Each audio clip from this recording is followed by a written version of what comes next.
Jamuted, chat. How y'all doing? Is this too bright? Or is it me? Is that better? Nah. Maybe I'll do this. Nope.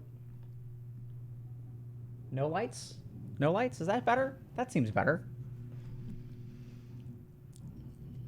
I try to. Bleme ugh hern.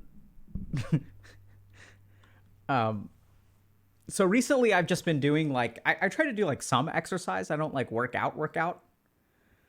So yesterday I did like, so I haven't exercised in a while, so I did like 40 jumping jacks, 20 push-ups, plank for like 40 seconds, 20 squats, 20 lunges. Just like do something. Have I eaten breakfast after a fashion? I had my green juice, which is blended spinach, kale, broccoli, turmeric, ginger, some banana, maybe some grapes. No mint today. You blend that up, and then I add water to it, or sometimes coconut water. It doesn't taste very good, but it's like 3 servings of like fruits and vegetables and gets a lot of, you know, your strong micronutrients, anti-inflammatories, all that good stuff. Salam Amir Huda. Try oat milk instead. I love oat milk. The problem is that I may be allergic to some of the oil that they put in oat milk. Anyway, welcome to another Healthy Gamer GG stream. My name is Alo Kanoja. Just a reminder that although I'm a psychiatrist, nothing we discussed on stream today is intended to be taken as medical advice. Everything is for entertainment and educational purposes only. If y'all have a concern or question, please go see a licensed professional. So, yeah, going back to... So we're not doing anything today, chat. Okay? We're not doing anything. We're not teaching y'all about trauma. We're not talking about we're just chilling. So like if y'all want to, like, we're just gonna have we're just gonna hang out. So it's, you know, 2022 is rolling to an end, and you know, so we're just gonna hang out. So like if y'all are, I mean, if you have questions and stuff, you're more than welcome to ask them. I think Ruthie's gonna come hang out in a little bit. So if y'all like have questions, that's totally fine. But you know, we're going to pretend like back in the days when we were a small stream and we had like 30 viewers. Maybe we have 30 viewers now. Who knows? We're just going to talk a little bit about, you know, what 2022 is like, whatever you want to talk. I have played Ender Lilies. Pretty big fan, actually. Something about the game started to get boring towards the end. I haven't finished it. But I really liked... on paper, the game is like really, really, really good. Something about just the gameplay itself I thought was a little bit not quite as fun towards the end. What was your favorite 2022 video game?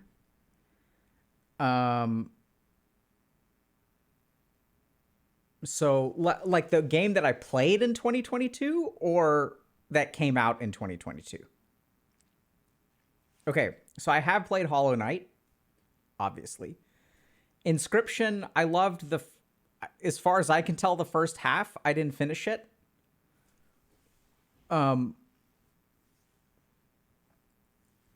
What mental illnesses do Tinker players have? That's such a good question.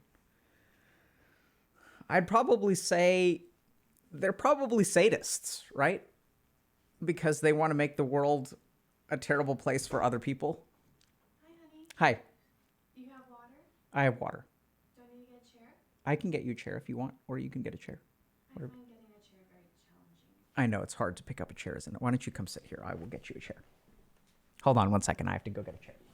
You don't have to. I know. I can. I just don't want to. Hi. How are you guys? Congratulations, M-Tree, when you find your hair tie. That is it's a whole different day. Oh, thank you. Thank you, thank you, thank you. Y'all are so nice. Thank you.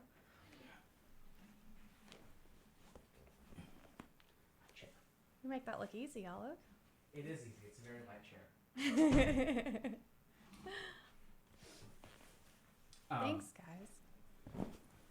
Now I'm all... Now My you're all face is- small. My face is low. Maybe I should get... Should I get a bigger chair? No, I'll just come down. But now we're both small. Small. And the camera's not centered. We're short kings. Let me get a different chair. You can put that back up. Okay. Or I wonder if I should... Are you gonna sit on a pillow? I'm going to sit on a booster seat. I'm going to have a booster seat. Is that working? Yeah, I'm going to sit. I'll just adopt Padmasan and we'll be fine. You know, presidents do that. Do what? They get little boosters so they look taller on the podium and they look taller in their chairs. On the podium, but aren't you standing in the podium? Yeah, but they get like a little step stool. Why wouldn't they just lower the podium? Or is the podium raised? Because they don't want a long torso. They want to be taller. A long torso. Yeah, if they just lower the podium, then it just looks like you see a lot more chest. Anyway, I guess. I don't know. We were talking about games. What kind of games? So I was so the game that so Elden Ring was fantastic. Was Hades 2022? I feel like Hades was 2021. No. It's been a blurry year. Yeah, but I think recently the game that has Hades was not 22. Yeah, it's been a while. No, the mug is not massive. It's just she's on a stepping stool, so it looks big. It's a normal sized mug. Props. It's so that my head looks smaller. See, look. Yeah, it's they use the shrinking ray on the head. I am excited about Hades 2, though. What's the game that you're playing that the kids really like playing with you? So that game is epic. So I started finally the Trails series. So I started Trails of Cold Steel, and I just finished Trails of Cold Steel 1. It was absolutely amazing. It's really good. What's the monster that the kids like? I don't know that there's a particular monster they like in the game. And then the other thing is I started playing Smash Brothers with my kids, and I've never really played Smash, but they both really love it. And so that's like a thing that we do now. Yeah. Well, Smash babies. Yeah. Any advice on dating a med student? I'll let Ruthie handle that one because she's the one who's dated a med student. Make sure you have your own hobbies because you're going to be on your own quite a lot. And get ready for some like boring dinners where they just talk about the hospital. I wonder if you need to move closer. Okay. This seems to not be picking up very much, but it's jacked to the max. Jack. Because I usually am closer. But is this too quiet, chat? You can hear? Okay. Okay, great. Thanks, guys. But yeah, have your own hobbies and just prepare yourself for a lot of boring conversations. And also bring in your non-medical friends to keep it fun. But then, you know, in 4 or 6 years, it'll be really fun. So make sure you're in it for the long haul. Yeah, I think so. You thought it was fun, second year of residency? Yeah, that's when we had our kid. That's when, like, I don't know, resident friends are cooler than med school friends because med school is so competitive, right? Like, y'all are all friends, but not, like, really friends. And in residency, y'all are all, like, in it together.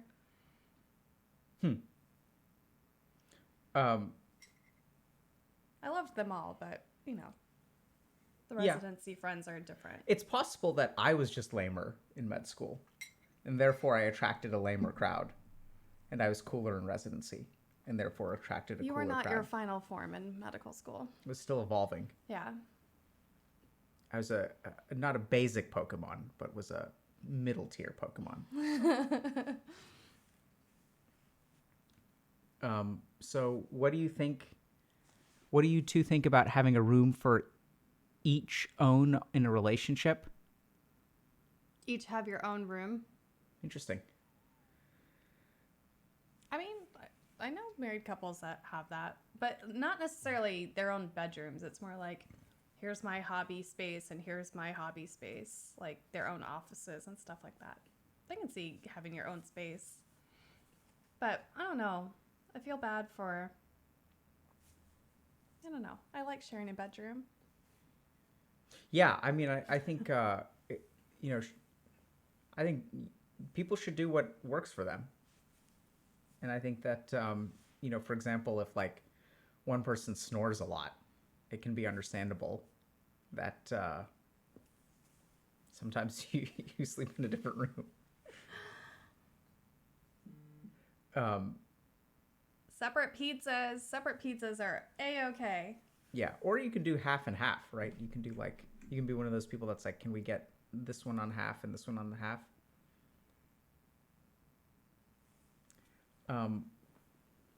Vendita is saying how to deal with a breakup. Ooh, I don't know. need some details. We've never, in all of our years together, have like banished anyone to the couch, right? We've never done that. I think we try to not go to bed angry with each other, right? That's Yeah. it's one of our main rules. Yeah. Doesn't mean that the conflict has to be resolved at that point. But you just Yeah. No angers.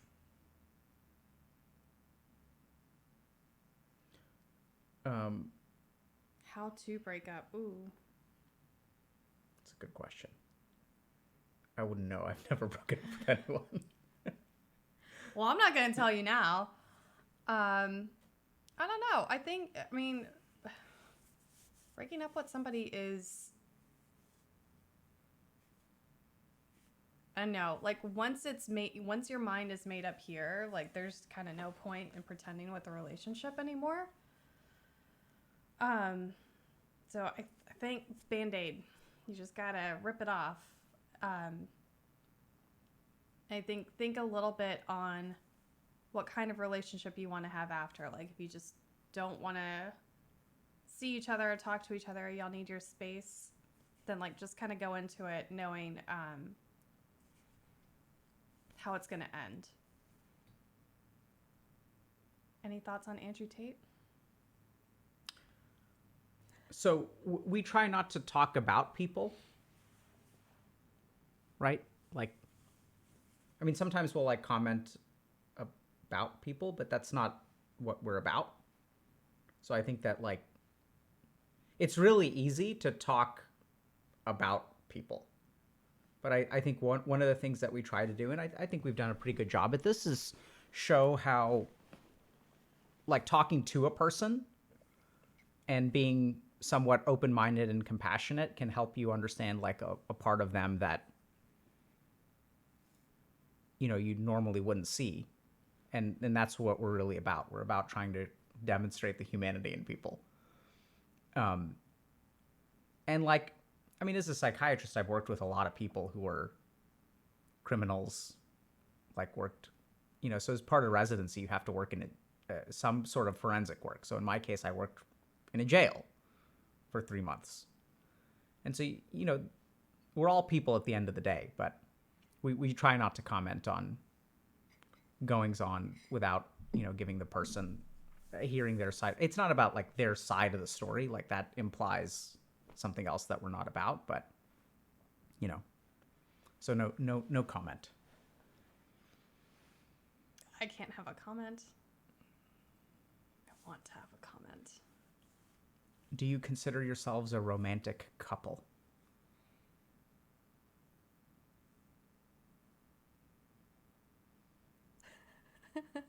Most days, not always. It's hard I don't know because if we're like, romantic.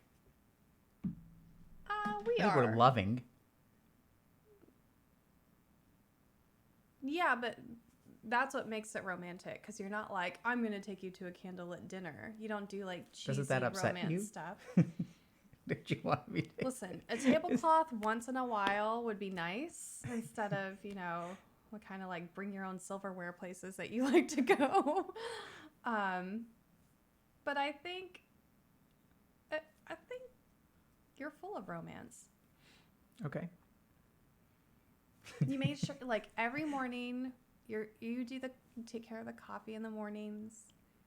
Yeah, that's I mean, if okay. You're sweet. You're sweet. Increase microphone gain a little. Nope, I don't think we can.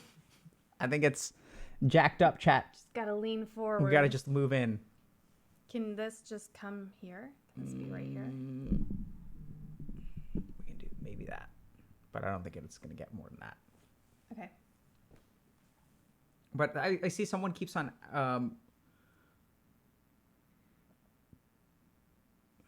So it looks like people are talking about relationships. So my best friend's girlfriend broke up with him after 8 years of relationship. I am anxious about my responsibility in helping him through it. Any thoughts? Bread butter. Thanks for the question. Yeah, any thoughts about that, Kruti? You know, like helping somebody through a breakup of a really long-term relationship is like a long-term thing. It's not going to be just like, you know, one night out. Friends that I've had that have like gotten divorced or like gotten out of those big relationships, a lot of their heartache is in just like that sense of like lost time. Like I could have had kids or I would have moved there, and like processing that part I think is really tough. So it's, I don't know, as a friend supporting somebody through those like really deep heart-wrenching breakups, it's about the small things, about being there, not like, do you want to talk about it, but like, you know, let's go do something fun and then it'll come out, and just knowing that they have an ear is nice. Yeah, I mean, I think I like this question too by Arc Expert. I mean, so I think it's important to remember that when someone breaks up, right? Like, what is your responsibility as a friend? You know, I think it's to be a friend, and that it's important to remember that like you're not really responsible for them potentially. You know, they have the biggest responsibility in terms of bouncing back from the breakup. So I think, you know, should you be available to them? Should you support them? Sure. If you really want to talk about the next level of responsibility, I think sometimes something that friends don't do enough is when someone is in a relationship for 8 years and they get broken up with, like, there may be things that they are responsible for that made it so that someone dumped them, right? And sometimes as a friend, like, sometimes what you can do if you really want to help someone is like point out to them, or not necessarily point out to them, but explore with them like why the breakup happened and what could you have done differently if you're unhappy about it, things like that. You know, I think it's something that we don't talk about enough, because generally speaking, if you have a friend and your friend gets dumped, like there's very little, generally speaking, we're on the side of our friend, right? Like that's just how we are. And so we're biased towards our friend, but sometimes telling your friend, "Oh, you're such an amazing person," and they don't know what they're missing, and like you deserve better, but that's not always the case. Like sometimes people get broken up with because they're not, there's something about the relationship that people are deeply unsatisfied with, and that's not something we talk about enough. I mean, I think that's, yeah, but that's hard to do. I mean, that's why, generally speaking, when we talk about challenging people's beliefs for the sake of growth, like that's why we do things like coaching and stuff like that, because that's hard to do as a friend. But if you really want to think about it, that's something you can try. Okay, there was a question about, I fail to have conversations with my parents because our interests and worldviews are very different. How can I change that? I got in my dad's face the other night. There was a lot of, how dare you? I don't know. I think healthy argument. Are your values very different? If so, I think that's kind of a fun thing to talk about, where your worldview and values have come from. I don't think you can change anybody's worldview, but I think you can change your ability to have a conversation with someone with a different worldview. Yeah, speaking to that, I mean, having a conversation doesn't require shared interests or even similar worldviews. Like if you kind of think about, back in the day when I was in Boston and Kruti was in New York, Nothing in common. we used to take the bus, right? So like I'd be on a bus for like 4.5 hours, or she'd be on a bus for like 4.5 hours, and like you're sitting next to someone, you don't have to agree, you don't have to be of the same worldview, political views, or even have similar interests. You can talk to someone, like you can talk about the weather, or and then I think this is where if there are particular hot button topics like politics or whatever, um, you can just avoid those topics and talk. There's all kinds of stuff you can talk about. You can talk about food. You can talk about sports if that's your thing. I don't know. I like getting into the heated stuff, but to each their own. Yeah, and and I don't. You don't. Irony. So, are you chatty when you're the only when you're sitting next to strangers on buses and planes? I try not to now. I mean, I tried. Someone asked a question about whether I was always good with people. No. So, like, social skills can be learned, chat. And you just have to practice them. And so I think there's, like, little stuff you can do. You can say hi to people. You can smile at them. Just, practice. Just get a little wink, a little flirt. That comes later. Yeah. Caleb Hates Games is graduating from therapy soon. Congrats. Thanks for all you do. It has helped so much. Yay, Caleb. What MBTI type are you two? What do you know what your MBTI type is? I'm thinking over feeling. I'm extrovert over introvert. That one's like borderline. And then what's the other one? NP? Or intuitive or sensing? I think I'm an ENTJ. I think I'm an ENTP. Sorry, INTP. Okay. I forget if I'm a P or a J. I think you're probably a P. Fates is a P. I forget what P versus J means. Perceiving versus judging. Your grasp of time is more towards the P. Yeah. What's an Ollie Bowl? I got to tell you something. Uh-huh. If you see a word you don't recognize in chat, don't say it. You can't say it. Okay. Okay. You gotta. It's Twitch 101. All right. Okay. I don't do this very often. Oh, I know.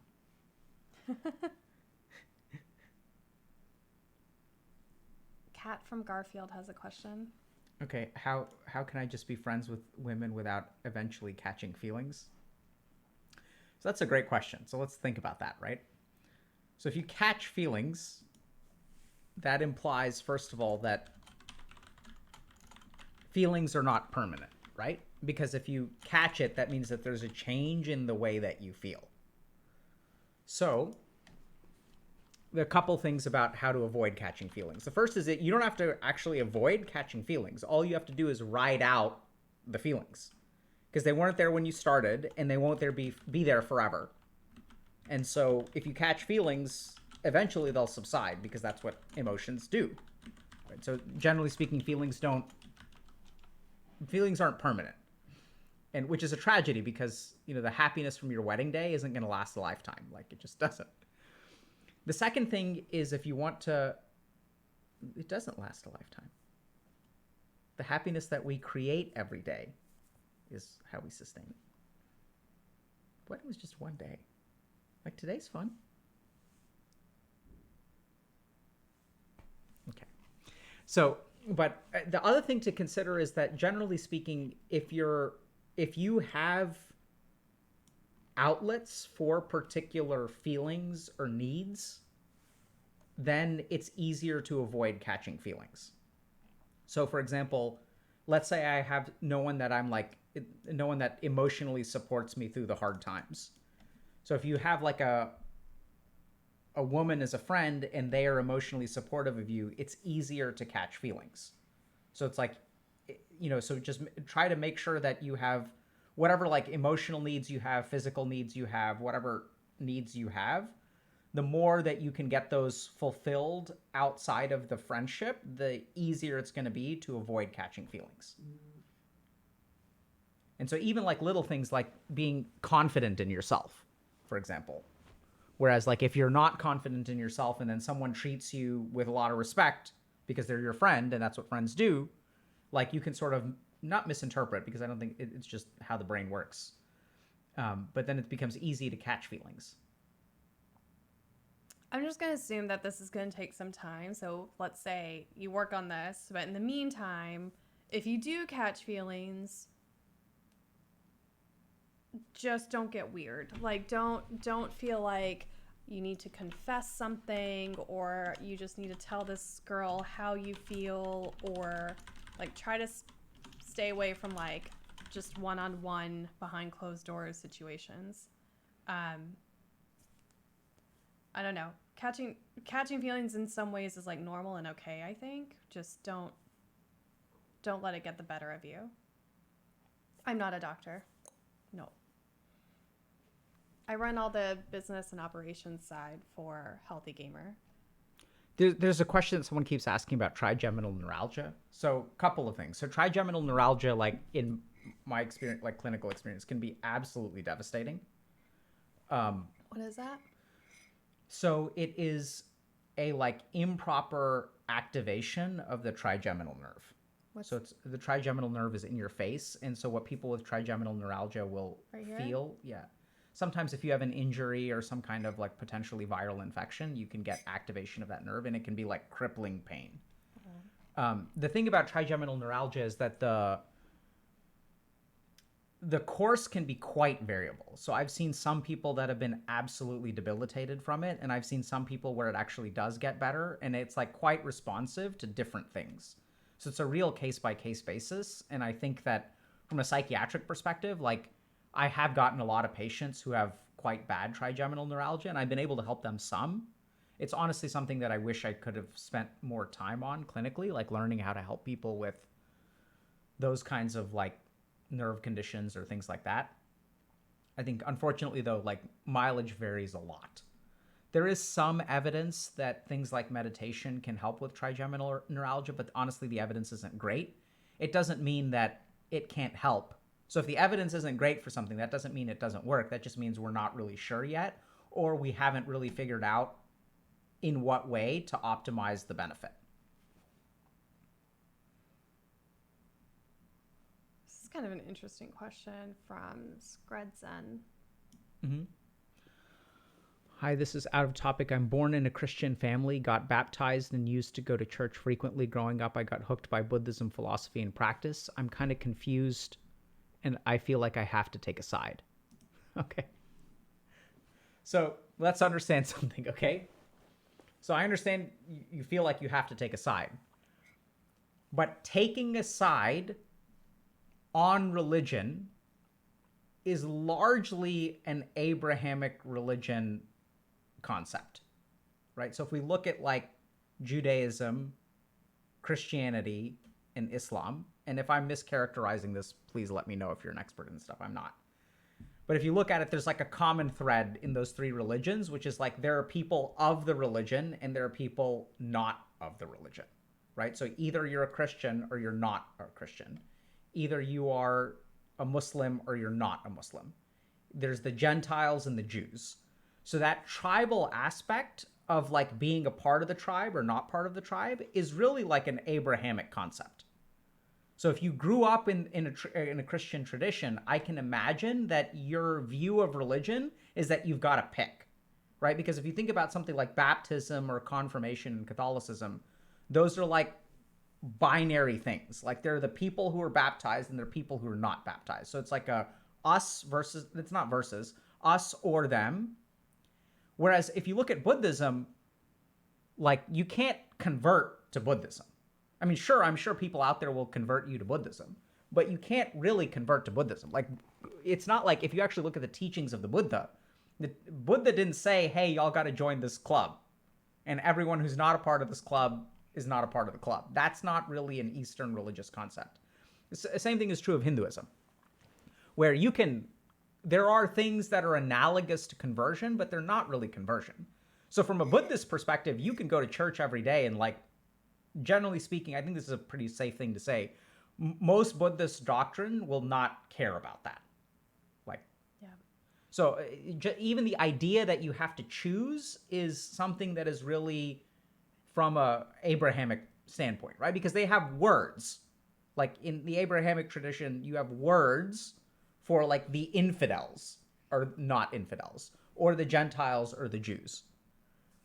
Whereas I'm sure that there are words in Buddhism and Hinduism too for people who are not that, but it's not a central part of the religion. So Buddhism is really about, it's a philosophy of how to live your life. It's not about what you believe. Beliefs or faith don't really enter into it. They can be useful. There are reasons to have faith and there are benefits to faith, but it's not central.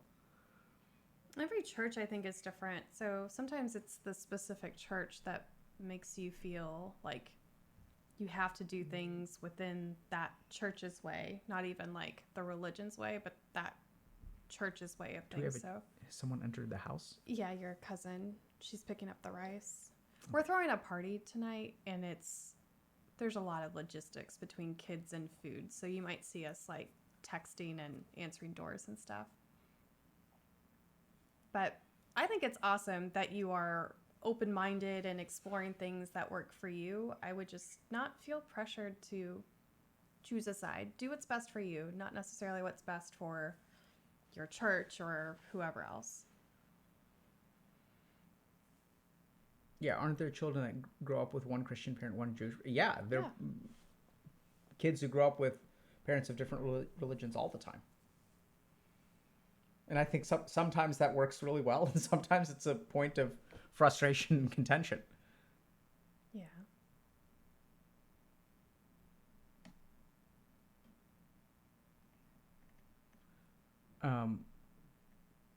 How did you gain confidence in yourself and your relationships? Asks Stone Master Alex. You want to take that? I have no confidence. I mean, for me, it was slow, to be honest. Like, I was not confident in the relationship at all at the beginning. I was sure we were going to, first of all, I didn't know we were dating. Well, we met super young, too. Yeah. So when you start dating someone in college who's a freshman, like, what's going to happen, right? You're going to break up at some point. Like, people, when you're a junior and you date a freshman in college, that doesn't turn into marriage and kids. That just, a few months in, obviously she's going to meet someone, or a year in, she's going to realize that there's better stuff, and the relationship will end. And so it took me a while to really, I want to say about 2 years to really be confident in the relationship. Yeah, I think so. When I was doing my victory lap as a fifth-year senior, that's when I was like, maybe she's sticking around. After you fail to graduate in 4 years and she doesn't break up with you? I think I did like a study abroad program, and we were long distance at the time. And then when I came back, and that was when I was like, okay, this is where I want to be, who I want to be with, who I want to be, what I think we could be together. And that's when I started developing more confidence in like what we were long term. But all of that is based on just wanting to be with each other. Yeah, I think there's a question about polyamory too. So, my favorite question.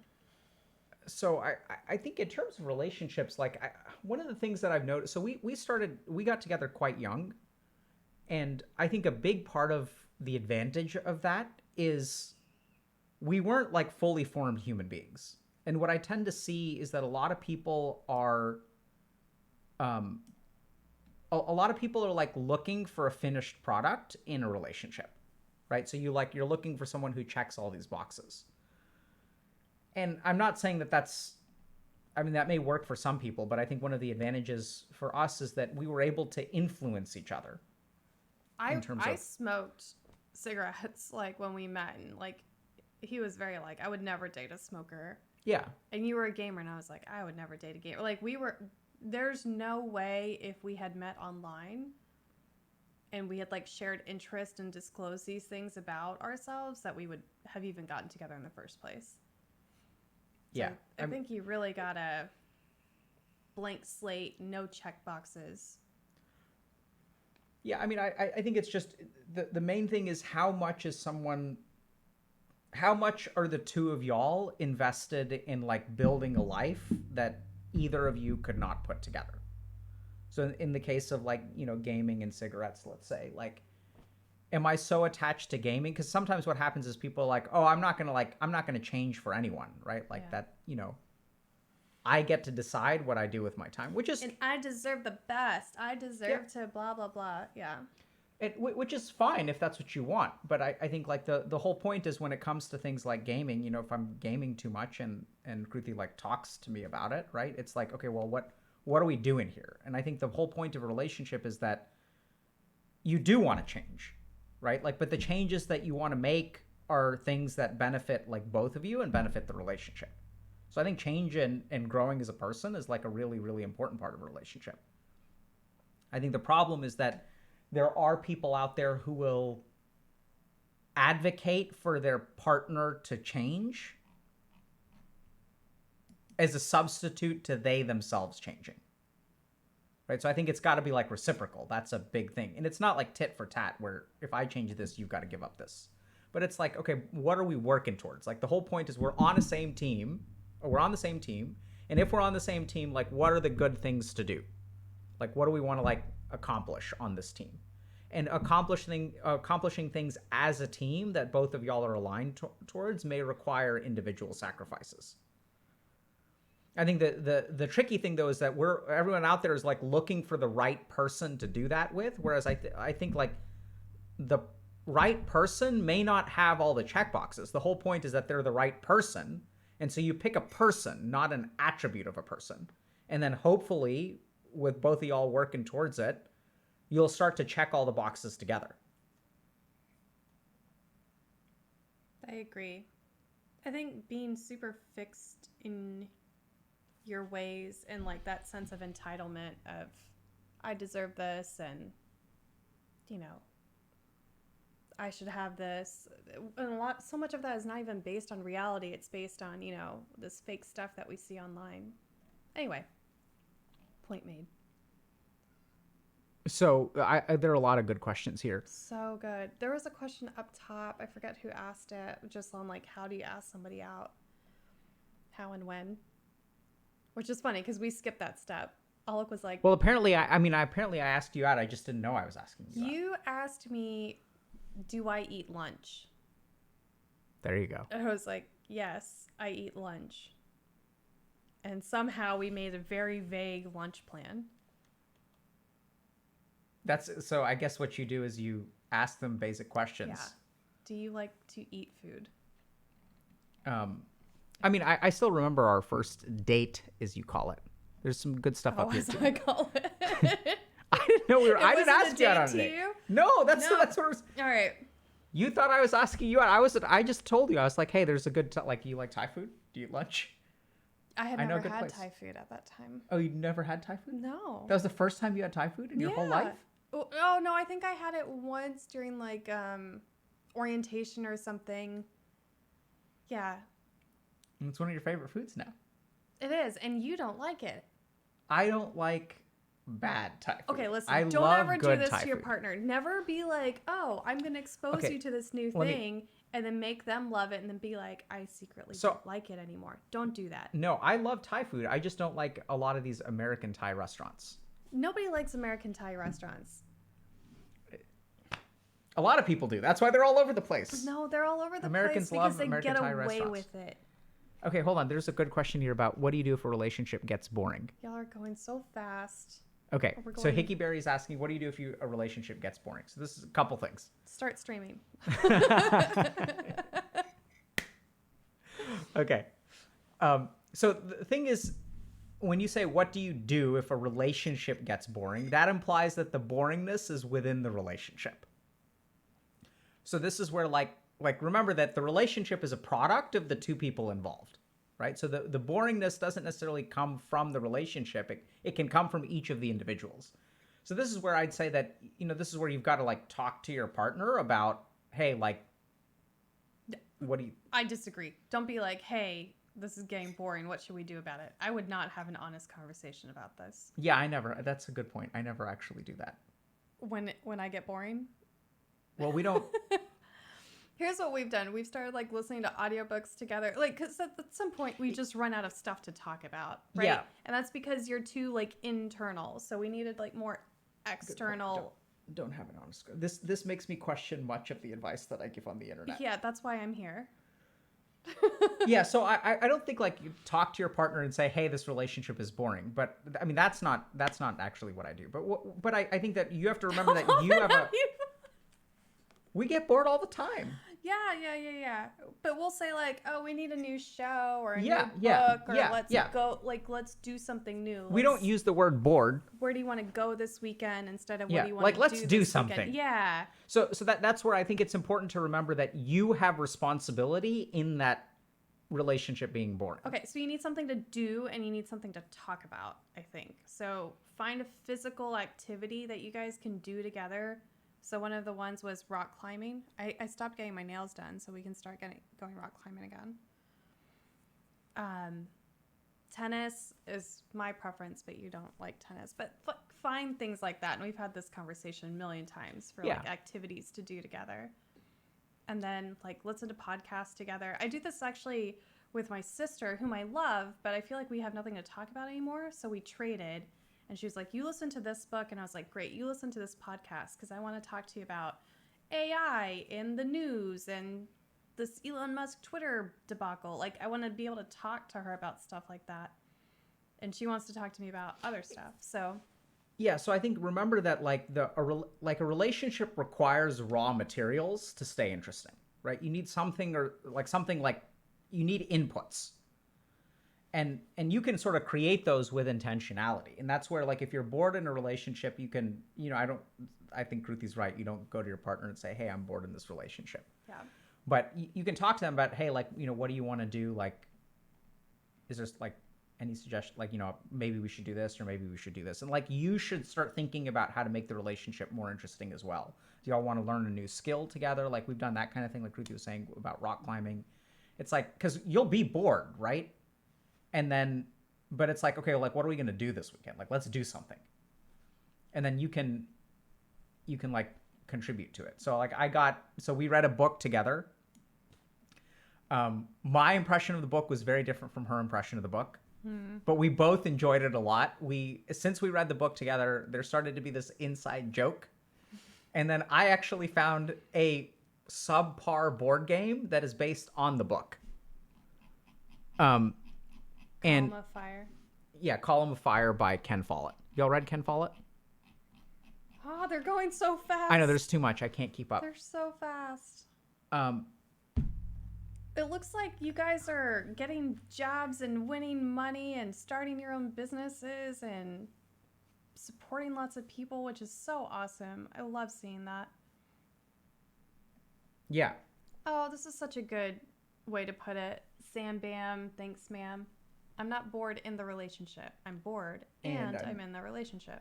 That's one of the things that the relationship is supposed to help with. All right, cool.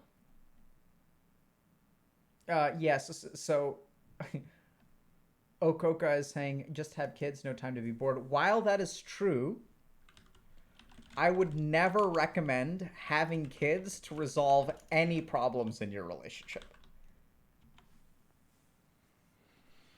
Then why'd you get me pregnant? Because it wasn't to solve a problem. That's my point, is that you shouldn't have kids to solve problems. You should actually have like a very stable relationship before you have kids. Okay. I guess we did that. I'm seeing kind of questions about grievance Okay. or like grief processing, grief support. Ooh, and constant yelling in the house. These are great questions. You do grievance, I'll do constant yelling. Okay. Good afternoon. So Garrido's asking, good afternoon. I was curious your advice. My fiance recently passed. Oh my God, I'm so sorry, dude Very sorry to hear that. or girl. How does one go about handling the sadness yet acknowledgement that there is nothing I can do to change it but carry on in her honor? I fear too much suppression could be damaging, but what is the point of being sad if I can't do anything to change it? That's a complicated question. Yeah. So let's understand a couple of like basics about the grieving process. The first is that it is a it's a natural process, right? So it's not something that going through it is like a normal part of how the human body, brain, mind, soul, whatever processes a loss. Second thing is that how does one go about handling the sadness yet acknowledgement that there is nothing I can do? So this is a really important misconception that we have, that emotions require an action, right? So if I'm feeling sad, the goal is to do something so that I no longer feel sad. Sadness is something that should be run away from because I don't like feeling it. And that's the idea, right? If an event makes me sad, let me change that event so I can be happy. Which is completely normal to want to think that way, but that's actually like why we have such a bad dopamine addiction problem in our society today, because people are running away from negative emotions. And if I watch some cat videos on TikTok, like, I'm going to be happy, right? So you don't have to the sadness is not something that the experience of sadness can sometimes be the way that you let it go. So by feeling your emotions and kind of like just feeling them without doing anything or even reacting to them too strongly, just like the sadness is like it's the grief coming out. And when grief comes out, it expresses itself as sadness or tears or whatever. So that's okay. Suppressing too much may be harmful, but it's actually quite healthy to suppress some emotions some of the time, especially when it comes to grief. So the other thing to remember about grief is if you want to suppress it for a little while, go for it. Like I wouldn't recommend using substances or things like that to suppress it. But grief is also like a complicated process because it can last years. Now that doesn't mean that you're sad every day for years. What that means is that on the anniversary of their passing or on their birthday or something like that, a year later, you've actually been happy for the last 6 months. And then you wake up one day and suddenly like the sadness hits you. That's also completely normal. So I don't think you need to worry about suppressing it too much. Just make sure you have a good support system. And remember that much like getting a cold, grief for the most part is something that your body knows how to handle, even though the handling of it sucks. So just, be a little bit thoughtful, try to get some support. And this is also really important. We have a video about post-traumatic growth, which I think honestly it's one of our more important videos that I think we did a poor job of really explaining because it's kind of a complicated subject. But the other thing that's really interesting is that the grieving process actually strengthens us oftentimes in many ways. So even as you kind of say, and a big part of like how do you sort of end the grief is when you internalize whatever you took away from the relationship and you make it a part of yourself in a positive way. So you even said something about, how do you honor her memory? And you're like, okay, I'm going to honor her memory by doing A, B, and C. And then you like make the world a better place. You feel better about it. People are grateful to you. And it kind of like ends up positive, which is what's really interesting. Very sorry for your loss.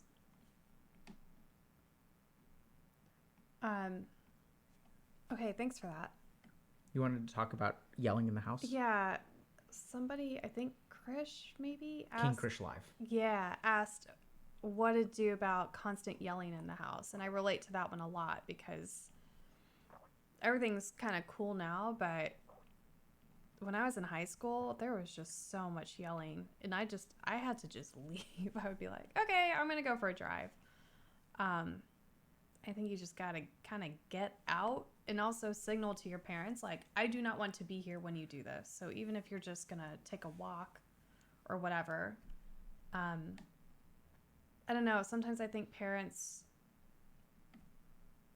they just kind of get away with stuff because they're the ones making the rules, and like they kind of go harder and harder, right? And they don't have that feedback necessarily from their kids. Like, yeah, kids will be like, Mom, Dad, stop yelling.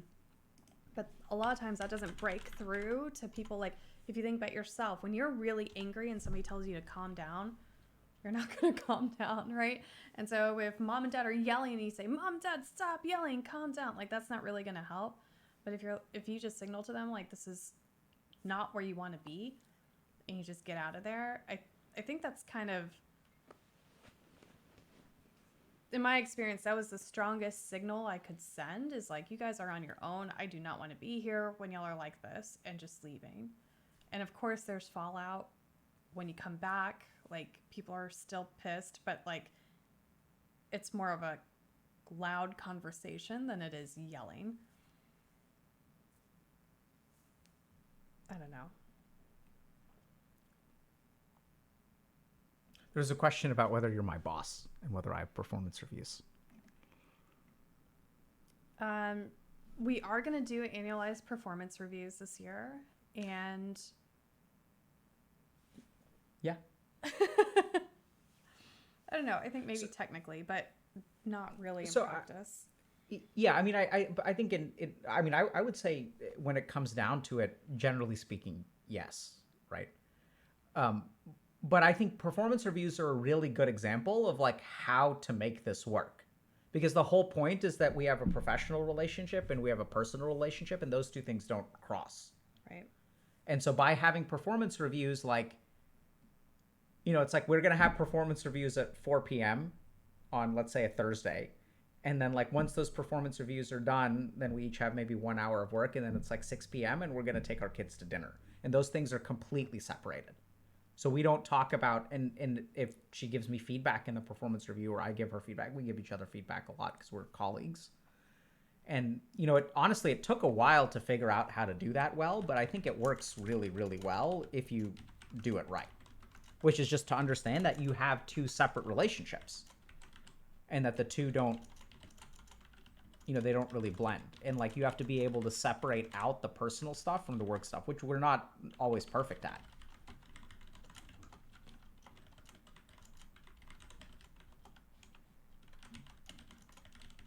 Following up with King Krish. Yeah, you got to separate the relationships to do both well. But I think our professional relationship is, we need to work on that a little, I think. Certainly.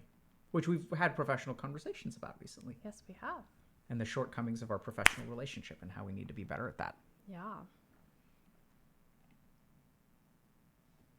Yeah, I saw that Sasha Shenku is, what's your opinion on the DSM and how it was first written? I mean, so this is pretty common knowledge, I think, if you study psychiatry, that the DSM was not designed as a clinical tool. The DSM was designed as a research tool. So my understanding of it is that a bunch of people were like, okay, how are we going to study depression? Like, we need some common set. Like, when you do a study on depression and I do a study on depression, how do we know that we're dealing with the same thing? Or let's say a mood disorder. So then what they did is they classified it as a mood disorder. Here are the features of a mood disorder. But then still the primary purpose was inclusion criteria for research subjects. So it wasn't ever designed to be a clinical thing. Then what happened is, as we started doing research on, let's say, mood disorders like bipolar disorder, and we discovered, okay, this medication works for bipolar disorder, then we sort of fell into this issue of, okay, how do we know if this medication works for this patient? Well, how similar is the patient to the research criteria? And that's when it really started getting blended.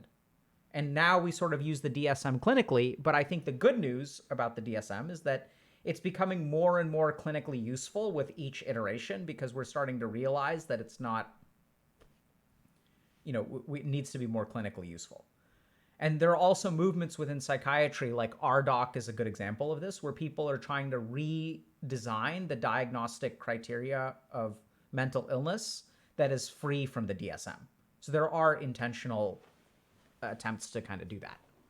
It's really cool actually to see what's happening in psychiatry, especially because it was fairly stagnant for like one or two generations, and now there's like so much energy into reclassifying and trying to like redraw the lines and organize the information. A lot more innovation in the space. It's pretty cool. Okay. I saw a question about if you're having problems in the relationship, should you go to individual or couples counseling? Here from Dan- Danielle. So I would say so. Danny Gel Sibyl is would you recommend individual or couples counseling for relationship problems? So I think that depends on whether you carry the problems between relationships, in short. So if you consistently have problems in relationships, then I think individual counseling is probably the right move. If there is a specific issue that y'all are working through in couples counseling or in your relationship, then I think couples counseling can be good. Generally speaking, I think both of them, it's not like both of them can work, and generally speaking, either case. So I would say that if there are two relatively healthy, well-adjusted people who are having a particular conflict, then couples counseling can be very helpful. But I'm a big fan of individual therapy, even for relationship problems. Like, so I think it works really, really well. I would say, practically speaking, approaching your partner and saying, hey, I'd like for you to come to one of my sessions is going to go over a lot better than, like, I think we need to go to couples therapy. So, practically speaking, for you to initiate your own individual therapeutic relationship and then explore with that therapist, hey, could we do some couples sessions? Practically speaking, I think will make it happen a little bit smoother. Yeah, so I just kind of building on that, like the reason to go to couples counseling, I don't think it's quite as simple. I mean, that's oftentimes what happens, is people sort of saying, hey, you need to come to couples therapy.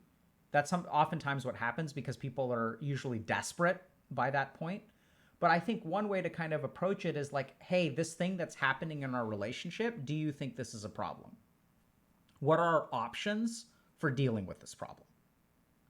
And it's kind of like, and couples therapy is just one avenue to deal with a problem in a relationship. And then the kind of question becomes like, do we want to deal with it efficiently and get it done in, like, let's say 6 to 16 weeks? Because that's what really a therapist offers you, right? So you can try to muddle around on your own and figure it out, hopefully eventually. But the whole point of seeing a professional, whether it's a therapist or in other things like coaching, for example, like what's the value of a coach, is to help you get there faster. So in therapy is kind of the same way. Like there's some problems that maybe you need therapy, but there's this shame that comes with, oh my God, now we need therapy because our relationship is falling apart. I don't really see it that way. I see it as therapy as a tool that you can use to quickly improve your relationship or resolve a problem. It's kind of like calling a plumber when your sink is clogged. Like, you may be able to muddle through and manage, but why?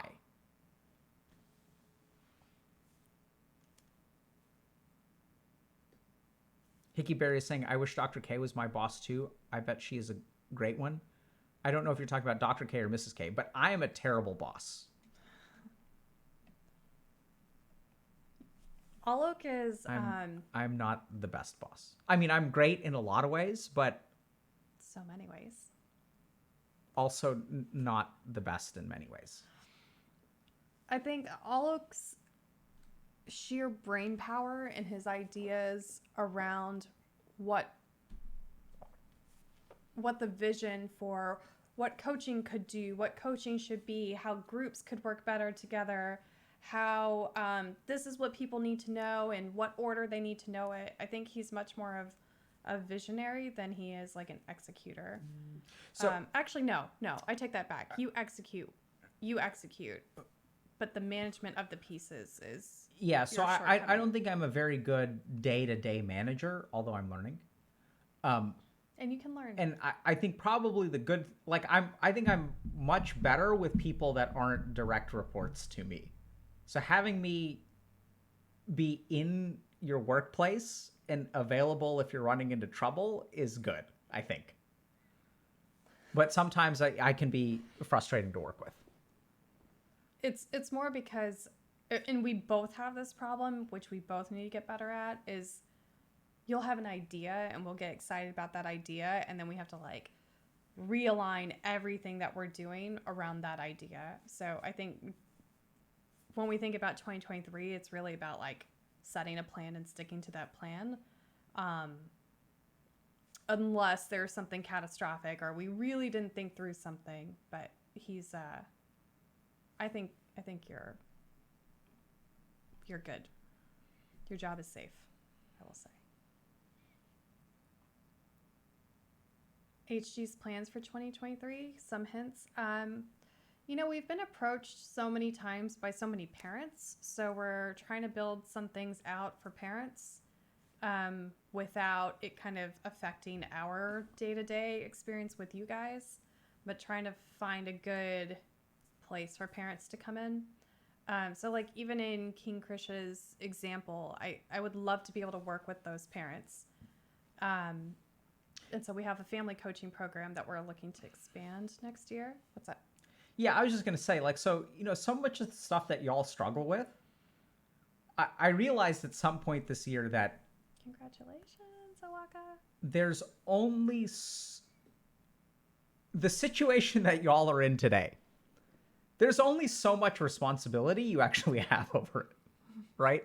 Like, if we really look at the fundamentals of, like, I saw a message about someone sort of saying, like, oh, I have trouble, like, keeping up with daily chores, and we have so many, like, gifted kids, and, like, really, if you really think about what's the real solution to half the problems in our community, it has nothing to do with y'all. Do you get that? It's like people like, oh, I'm in an avoidant attachment. I have an avoidant attachment style. My partner has an anxious attachment style. How do we navigate that in a relationship? And it's like, I get that, right? That's challenging. But if we really look at it, where did that problem start? That problem started with your parents. And so in Healthy Gamer, something that we've sort of glossed over really is that actually half y'all's problems aren't really your fault. And so then the question kind of becomes, okay, well, what do we do about that? And then we started to wonder, like, okay, well, what would happen if we could help parents be better parents? Now, there are upsides and downsides to this. The upside is that hopefully we can help people be better parents. And if we can help people be better parents, they will raise a generation it'll help Gen Alpha. The problem is that ship has sailed for y'all. And so I don't know how much helping parents will help you. We do think it'll help a fair amount because we've had some good experiences with parents, like even like with kids in their 20s and stuff where we can, it's kind of weird. Like sometimes we'll get this call and this parent will be like, hey, can I sign up my kid for your coaching program? We'll be like, why would you want to do that? And they're like, the kid has all these problems. Take my kid, fix it. Yep.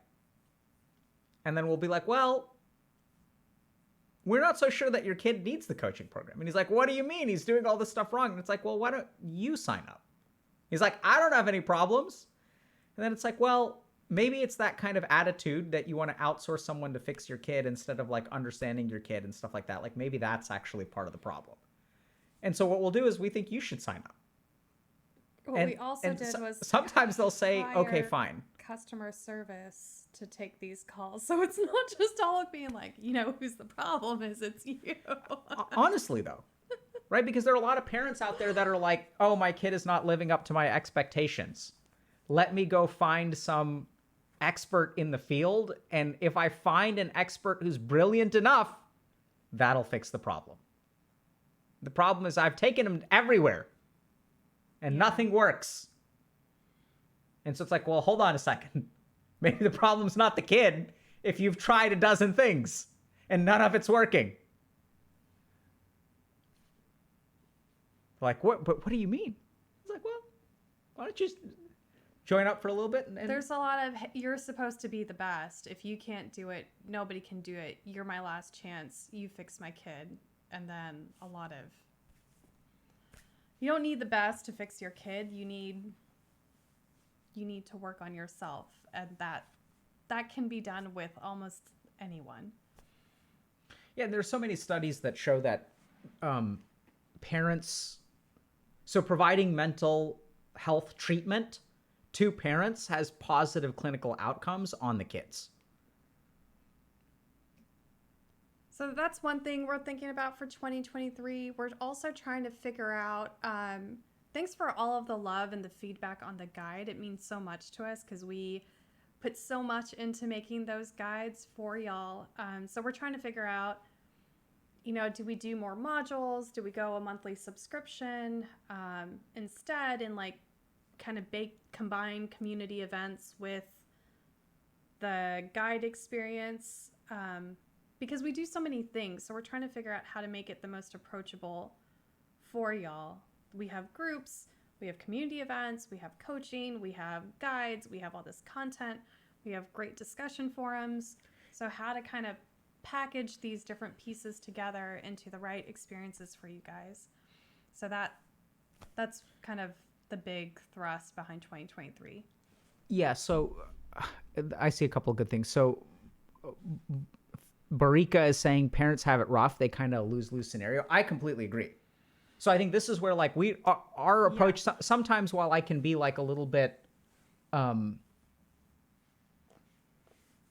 critical of parents, I think the biggest issue is, so I think we think parents need help, right? So we don't send them to jail. We're like, let us help you because you all need help. And so I think this is the tricky thing. So I realized this kind of recently. It's kind of weird. So I was like thinking about, okay, like what do parents need to know about raising their kids? And then what I did is I thought about all the patients who have come into my office. And I thought to myself, okay, like what could their parents have done differently to avoid them ever showing up in my office? And the answer is there's not always something they could have done differently, because sometimes it's really not the parents' fault. But I'd say like literally in half of the cases, and this is why if you think about therapy, like what do we talk about there? We talk about your upbringing, right? We're like, oh, like did your parents do this with you? Did your parents do that with you? Did your parent, like, we talk about your upbringing, because that's when the trauma happens. And so then hold on a second. If we really want to fix this, like what should we be doing? We should be educating parents about the basics of like meeting their children's emotional needs and how to challenge them appropriately and how to listen. And like, this is actually what kids need. Because there are a lot of kids who have good parenting and they turn out fine, right? They have secure attachment. So we know this is doable, and we know that like 30% of the world doesn't. Wait, and so only 30% of the world raises securely attached kids? I want to say it's higher, but I don't know the statistics, so I'm lowballing it for the sake of. And theoretically, there are 4 types, and so you think that maybe there are 25. I'd really say secure attachment's probably closer to 50%. Okay. But and then I got curious, right? So I did something. I looked at parenting books. And then I realized all the parenting books are like diagnosis specific. Can I just say, when Olive gets curious about something, like the Amazon boxes start. So yeah, I read a lot of books. So I realized that all these parenting books are like parenting a child with OCD. And that's when I realized, wait a second, all the parenting advice is post-diagnosis. There's no parenting, there's like no book about like how do you prevent an anxiety disorder in a child, or what are the things that you can do to like develop secure. I mean, the secure attachment parenting books we have, that's the one good example. Most of the parenting world is about babies. So the adolescent stage is severely lacking. So we're excited to kind of be working more in that space. And I saw someone signed up for coaching. Please report back. Yeah, tell us how it goes. Honestly, we've trained 11 groups of coaches, and each coaching cohort has better and better outcomes certified. I apologize, I misspoke. So we've certified 11 cohorts of coaches. Yeah. Okay, got it. Um, and with each cohort, the curriculum improvements like are demonstrated in the outcomes, and it's pretty amazing. So we're very open to feedback to make sure that we keep making the program stronger. Yeah, good feedback in your coaching process. You'll have what's called a PSF, a post-session feedback form. So those are pretty actively monitored. Um, and then, so there's two pieces of feedback we look at, right? One is your outcomes. So are we improving big pieces of your life? And then the second part is your post-session feedback is, are you enjoying coaching? Was this a good session? What went well? What could have been better? And so what we look at is how do we strengthen the outcomes, but also how do we strengthen the kind of weekly experience? Yeah, so I see a couple other coaching comments. I tried career coaching and it was okay, but it was over 6 months ago. I don't know exactly what okay means. I think generally speaking, people are very happy with career coaching, and it's been one of our programs that's steadily grown through word of mouth as people are like having good outcomes. I do think one of the challenges around career coaching is that people's problems are so different that sometimes people do have variable experiences. But thank you very much for sharing, you know, that it was okay. And hopefully in your post-session feedback and stuff, if there are other things that you think that your coach could have done better or like problems that we weren't able to help you with, please let us know. The thing with career coaching is it generally takes more time to implement some of that stuff, right? Because it's not like you can kind of week one have like a goal of I want to raise or promotion or I want to start my own business, and then by week 12 it's all happened. So career coaching can go slow. I'm not saying that's what this person's experience was, Yeah. but career coaching in particular can be a longer process. Someone else is saying, I've had an amazing experience with my coach and would love to talk about that more. Should I send an email? Well, you can, but I think, I mean, you can include whatever you want in the post-session feedback, right? You should be getting that. But I'm so glad that you've had an amazing experience. I'm seeing more stories about coaching along with therapy has made a big difference. Thinking about taking a break from coaching after a year. Awesome. I think that sounds good. And one of the things that I'm really proud of is we do our coaching in weeks, not years, because we want you guys to be able to benefit and move on. We don't want to keep you guys around forever and ever. That's kind of one of our critiques with the way the mental health kind of complex currently runs things. And I think like taking a break is great, or even being done is great too. Right. So the whole point of coaching and what we do, not just coaching, but just HG as a whole, is we've said this many times, like the goal is for y'all to be able to leave. You don't have to leave. We've changed that. I used to say the goal is for y'all to leave. But now I realize that people don't want to go, which is totally fine. So you're welcome to hang out as much as you want. And that's why we have, so part of our focus actually in 2022 was community events. I don't know if y'all kind of noticed that. But we built out a big infrastructure for community events. Because then the question is, okay, if you finish coaching and let's say you get stuff taken care of, right? And now you're like on a positive trajectory. How do you continue growing post-coaching? And that's where I think some of these things like right in the fields and stuff like that really come in. Where, you know, you don't have to, you can learn and grow with Healthy Gamer like prior to coaching, post-coaching. Like that's why we have videos and streams and stuff like that. Right. And right in the fields and some of our community events are for people who are looking for, I also saw one person sort of mention that they're broke and can't afford it. And so we've tried to build things that are like free. I also saw this one. Take your jobs. Dr. K a while back mentioned if you can spend monthly for weed, you can spend for coaching. And I was like, yeah, right. So that's that's true too, which is that a lot of people say, oh, I can't afford this. And sometimes you really can't, right? But sometimes like what we can afford is really depends on what we're willing to pay for or what we're not willing to pay for.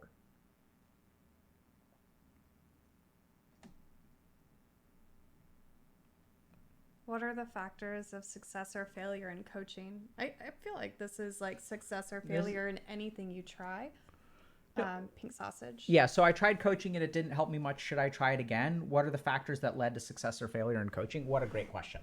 So the first is, if you tried it and it didn't help you much, I would not recommend trying it again. I'm not saying you shouldn't try it again, but I wouldn't say, yeah, you should absolutely try it again. So the first thing to understand is that coaching is really for people, it's not for everybody. So if you really have mental illness concerns, so if you've got something like OCD or like bad anxiety or things like that, then I would definitely recommend therapy. So what coaching really is the stuff that therapy kind of doesn't specialize in, which is not fixing something that's broken, it's building something positive. And so if you're trying to figure out, okay, I don't know what to do with my life, there is not like a class you take when you're training to be a therapist that's like, how do people figuring out what to do with your life. That's not something that we learn as therapists. Most of our training is clinical. So it's like, if someone has narcissistic personality disorder, how do you recognize it? How do you help them? It's not really about finding purpose and direction. Now, a lot of therapists will do that kind of work, but it's not actually what we're trained in. So the first thing is, if your needs are not really appropriate for coaching, I don't think coaching will be able to help you much. And we've certainly seen clients with that before, where they're not really like, they tried it and they were looking for something that coaching can't really provide. Second thing is that when people say, okay, what leads to success and failure? So coaching is really about you as a participant. So sometimes what happens in coaching, and this can happen in therapy too, is you show up expecting that someone else will fix things for you. It's kind of like, I'm going to show up and they're going to kind of run the show. And part of our coaching program is a little bit weird this way, because you may say, okay, I need to figure out what I want to do with my life. And then they come to coaching looking for answers. And our whole philosophy is like, we can't give you answers, because we can have general advice. We can understand science and, epidemiologic studies and statistics and all that kind of stuff. But the whole reason that you need an individualized approach is because we don't know what part of that applies to you. And the basic issue is that you can get advice, right? People can tell you what to do. And people just wake up every day at 6 a.m. and go for a run. It's the way to put your life together. But the challenge is that the application of the advice requires an individualized approach, because your psychology is unique. You have a unique cognitive fingerprint. You have a unique, brain. You have unique childhood experiences. And so what we tend to see is that the people who do the best in coaching are the ones that come looking to understand themselves first, and then take that understanding and really challenge themselves to apply it to their life. And I think another big part of it is that, oftentimes you need to be okay being challenged. Challenges that our coaches have with clients are clients that are over intellectual. So they'll analyze everything, and they'll be like, I can't. So that's where this happens all the time on the internet, where everyone's figuring out these complicated solutions to these very, they read the psychoanalysis subreddit and then read Carl Jung and all this kind of stuff. Whereas over intellectualizing it may not work. So a lot of times people come looking for some kind of magic bullet that will fix everything for them. They're looking for a way to fix things in an easy way. But the truth is that sometimes it's just hard. So I think clients who are willing to be challenged, clients who are willing to be flexible about what they need. So another challenge that we run into is that some clients, what they want and what they need are two different things. And if you come in looking for what you want, but you're not open-minded about what you may need, which is what your coach may tell you, then oftentimes it's not going to work.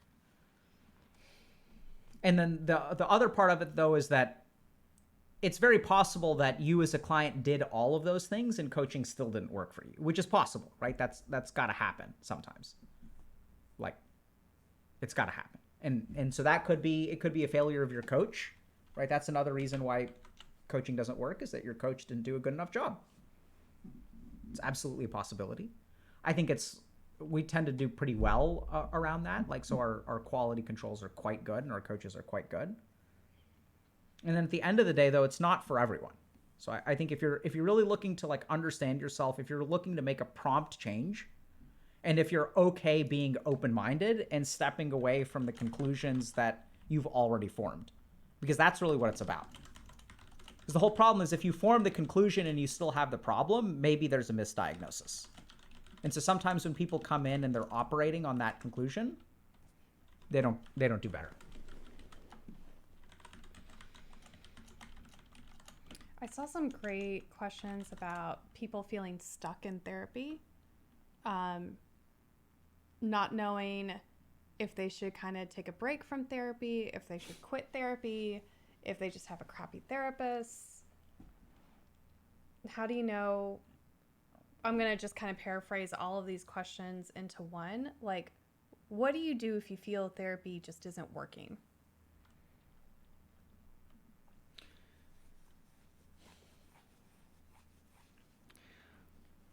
We can do a specific video about that if you'd rather. No, I mean, I'm and sure we can we will. keep but it chill. I'm just This poor guy's gonna be at I- this party tonight. He's gonna be taking questions like this all night.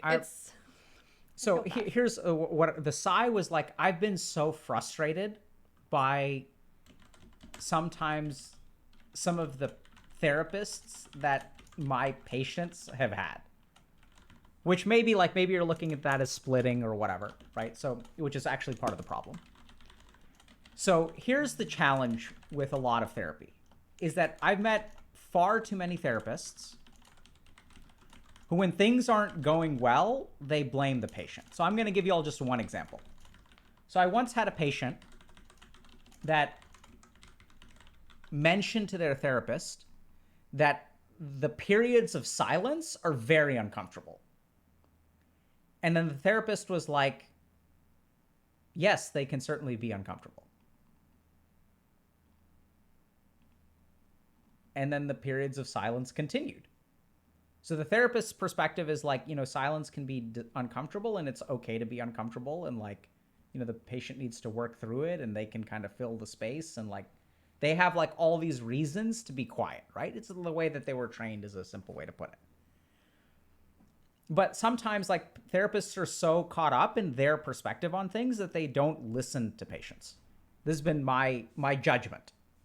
Now, this is where what a therapist would do when they hear that is they'll say, oh, this is a case of splitting, where this patient likes you because you're willing to do X, Y, or Z, and that other therapist isn't doing anything wrong. Okay? It's just like you're caught up, this is splitting, where the patient idolizes one therapist and does not idolize and demonizes the other therapist. And now I want you all to think for a second, if you understand this stuff. Think about what this means for feedback for the profession of therapy. When a patient actually makes a complaint and you explain it away as a psychoanalytic defense mechanism, what is going to happen to the quality of therapy? And this is one of the things that I find incredibly, incredibly frustrating, is that therapists, too many therapists I've met, will explain away their shortcomings by some psychological complex on the part of the patient. And if you're a therapist and you listen to that and you're like, oh, this person is getting caught up in splitting, just think about that for a second. If you actually have one crappy therapist and one good therapist and you explain it away by splitting, you're never actually going to improve the profession. Because we're ignoring the feedback from the patients. And splitting is like a classic. So splitting is when we say, oh, this person is idolizing one person and demonizing another person. It's like a form of black and white thinking. And it can absolutely cause problems. So sometimes y'all may have seen this in your family where it's like, you'll have a kid who's like, mom is the good guy and dad is the bad guy. I love everything that mom does. I hate everything that dad does. And that's not really fair. And sometimes what the kids will do is they'll like pit mom and dad against each other. Right? So this can happen and it is a problem. But part of what happens is I think some therapists get so offended and hurt by the fact that maybe there's a better therapist out there that they explain that away using splitting to preserve their own ego. So if you've got a therapist that isn't working for you, I think a conversation with them is a good place to start. But here's the key thing. Once you have a conversation with them, the question is like, how does your therapist respond to that? Are they willing to take some degree of responsibility for how the therapy is not working? Or are they going to say, yeah, the therapy isn't working because of you and you need to be different? And if your therapist acts that way, I would seriously consider finding somebody else. First time I've heard splitting, but it explains my entire childhood. Maybe we'll do a video about splitting. Because I think this is the other thing that honestly frustrates me a little bit about therapy is that at some point we started absolving ourselves of responsibility for our patients' outcomes. Right? If you look at you Google some therapist's website or you go to like Psychology Today, no one is going to talk about outcomes. They're all going to talk about what they specialize in. They don't actually talk about how good their patients are or what their patients can expect. I've met like more and more mental health professionals by virtue of doing Healthy Gamer. And like when patients will like leave bad reviews and things like that, they'll be like, well, yeah, they wanted, the meds and I didn't want to give them the meds. So of course they're unhappy. And like, there's a lot of, you can't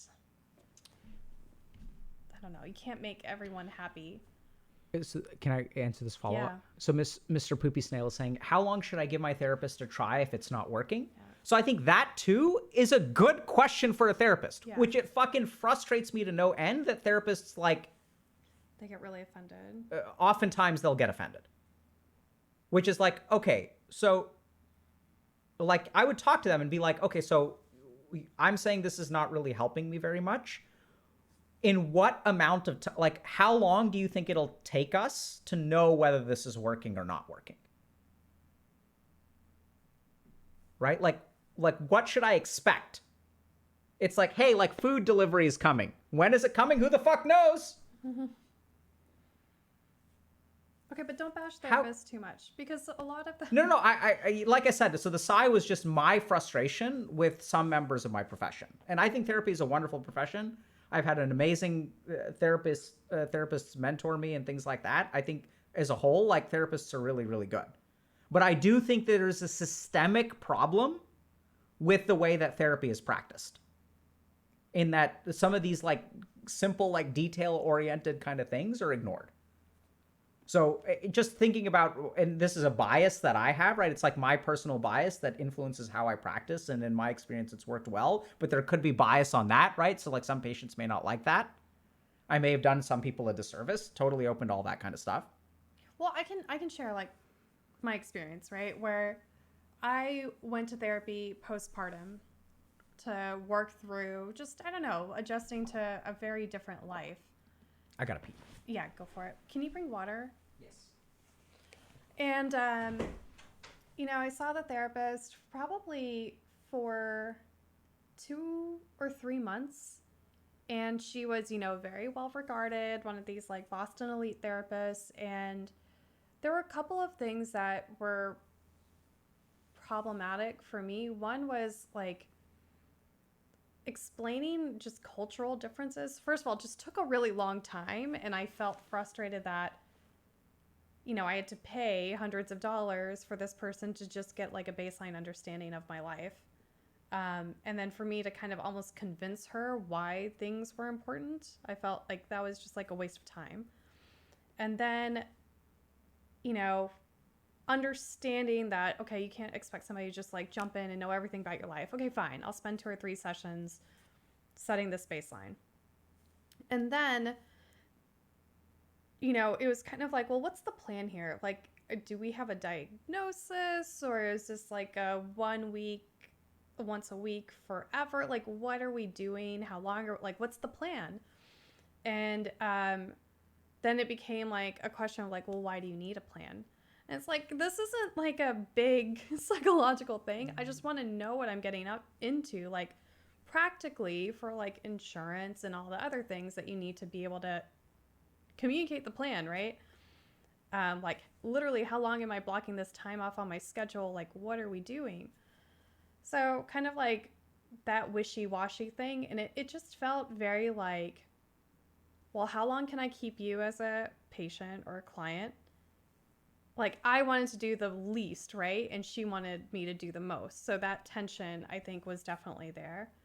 Um, and like kind of lack of a satisfactory answer there. Gave it a couple more sessions, and then I was like, I don't know how much more longer we need to do this because I don't know what we're doing here. And that might have been a failure on my part to like state a specific goal, but I don't know. That was just my personal experience where I was like, I'm a very convenient Thursday at 11 appointment for this person forever. And if I leave, then she's going to have to find another Thursday at 11, which is, you know, there's definitely a lot of people looking for therapy, but I don't know. It just didn't feel Wait, what happened? encouraging. This is when I went to therapy. I don't know if I've told you this. No.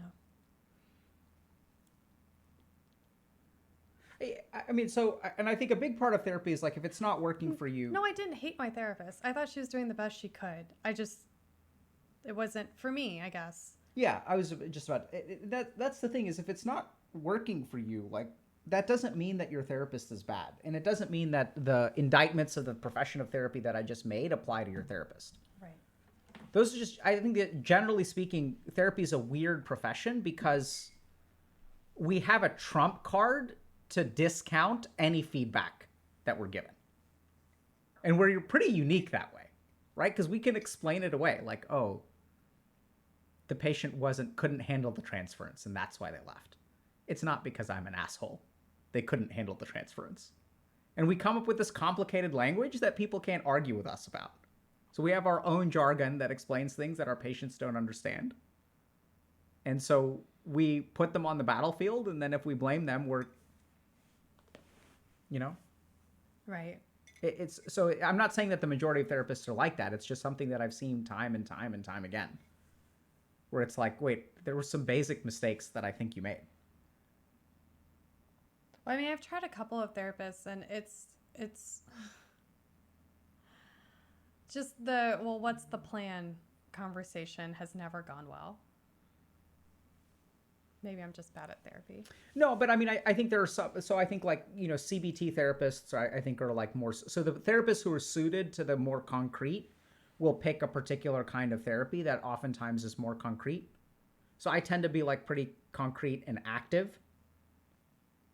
Yeah, and I think I've like kind of heard about the way you've approached different patients, and mine just felt very, you have to trust the process, but I'm not going to tell you what the process is, but trust it, and maybe one day you'll understand. And I was like, that's not what I'm here for. I'm here for like a solution. Anyway. Yeah.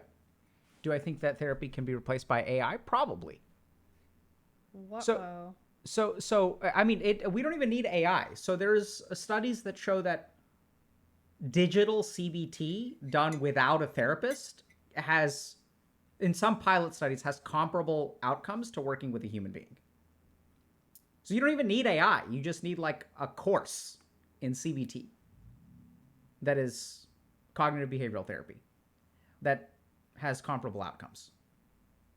In my entrepreneurship fellow, there was this woman who had licensed the AI that NASA used to help its astronauts when they were kind of like disconnected from the world.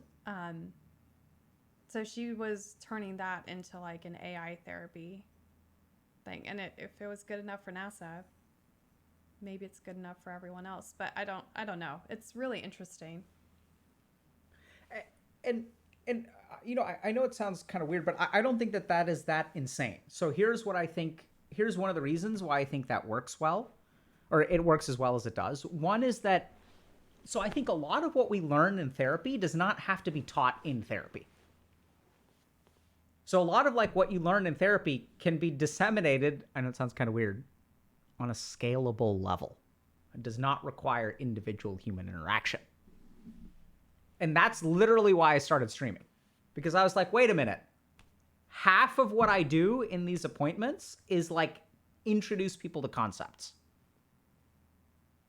And so I can introduce those concepts and we see it, right? We'll see like comments in Twitch chat or on subreddit or YouTube videos where it's like, I've been in therapy for 10 years and this video helped me more than 10 years of therapy. And it's like, and then like people get upset about that, right? They're like, there's no way that this person got helped more with one video than they did in 10 years of therapy. That's impossible. And then on the flip side, people are like, like, there's just no way. And yet this is what the person is saying. So when someone says something like this, what do we want to do? Do we want to like listen to them? Or do we want to discount what they say because it doesn't conform with our worldview? And that's where I think a lot of like mental health, and now I think people are getting wise to this, right? So I know that there are even like the US government, and we've worked with a couple of other governments that are interested in implementing mental health curricula as part of school, which I think is excellent advice. So I think what we're learning is that, because therapy used to be the only place where you could learn this stuff. But the point is, like, it could be learned, like half of it could be learned in a classroom. So, and that's not a knock on therapy. I think therapy has discovered lots of really, really, really great stuff. And that you can learn this stuff without it. Like understanding the relationship between your thoughts, your behaviors, and your actions, which is essentially what the online CBT course helps you do, can be very helpful for people.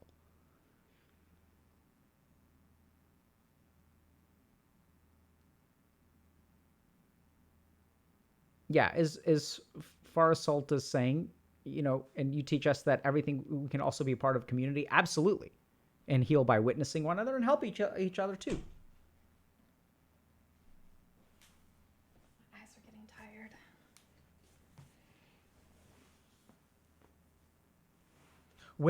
I don't know. So I think I may have looked at it briefly, but I know that there are studies on digital CBT.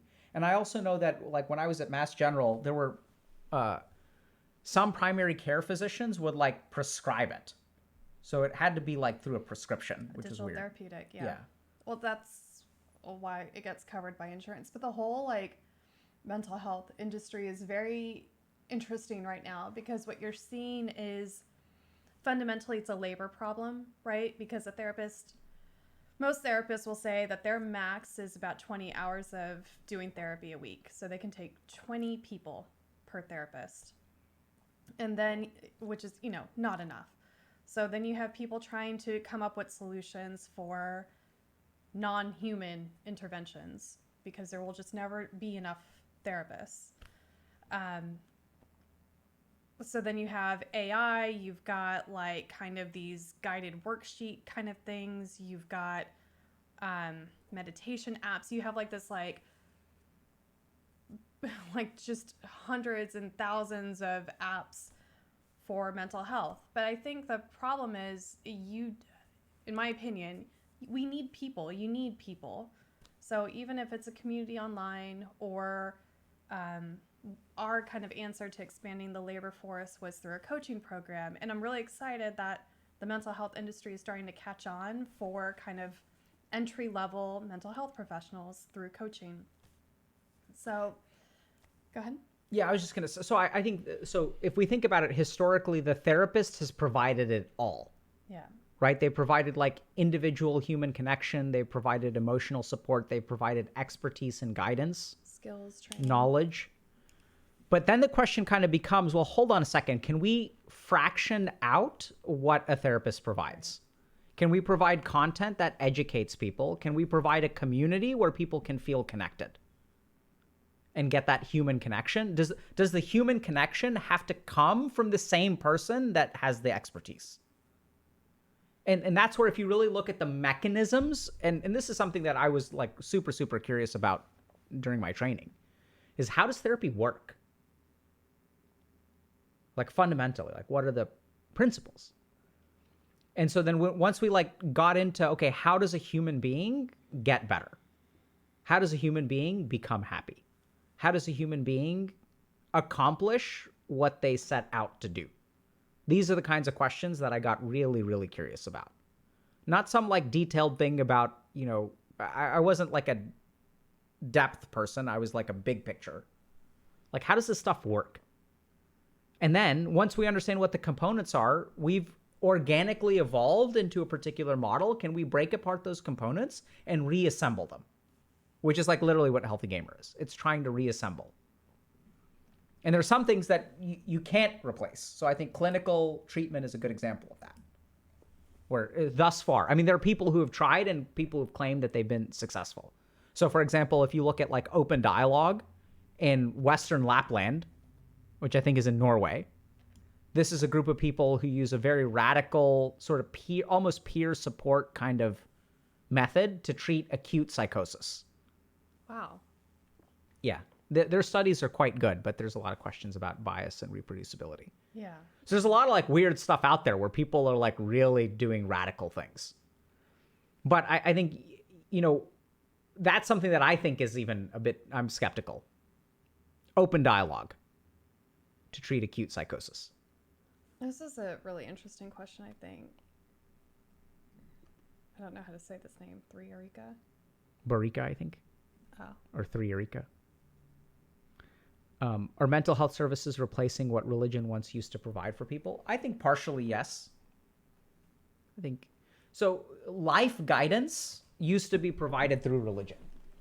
So like when you lost a loved one, you used to go to a priest and they would help you through the grief. Now you can go to a therapist.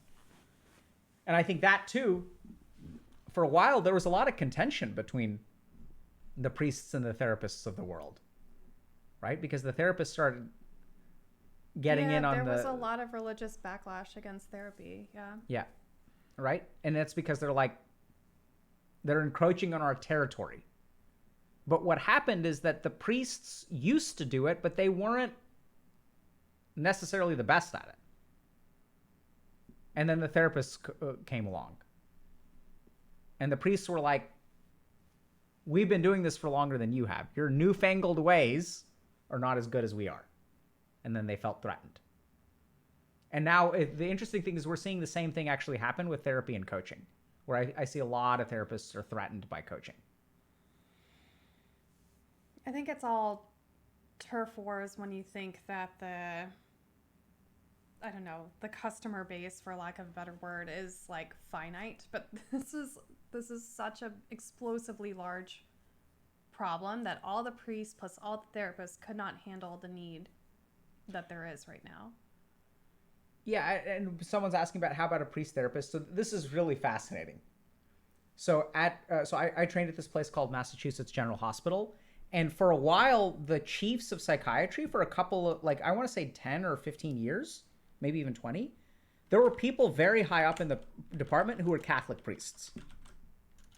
And so I think that therapy and being a priest can combine very, very well. That's the whole thing. And I think therapy and coaching can combine really well as well.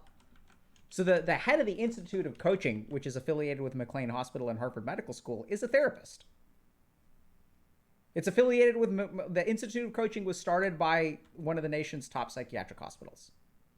So I think the two can be very complementary. I don't think it's people feel threatened, but I think if you really look at it, much like spirituality can combine very nicely with therapy. Like these things they're not the enemies of each other. They're actually very good if we combine them all.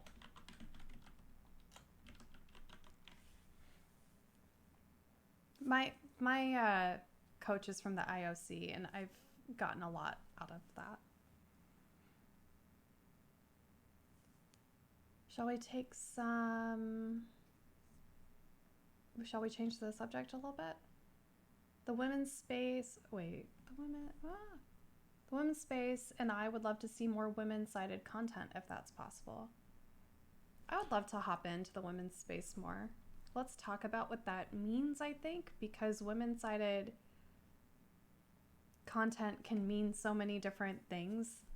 And one of the things I'm really proud of for Healthy Gamers, I think we do a good job of helping bridge different parts of the internet and bring people together. And I realize that different people have specific needs that they want to talk about more. So we're trying to figure out a good way to do that. Yeah, and speaking of more women's-sided content, I would love to make more women's-sided content. There are just a couple of inherent disadvantages that I have.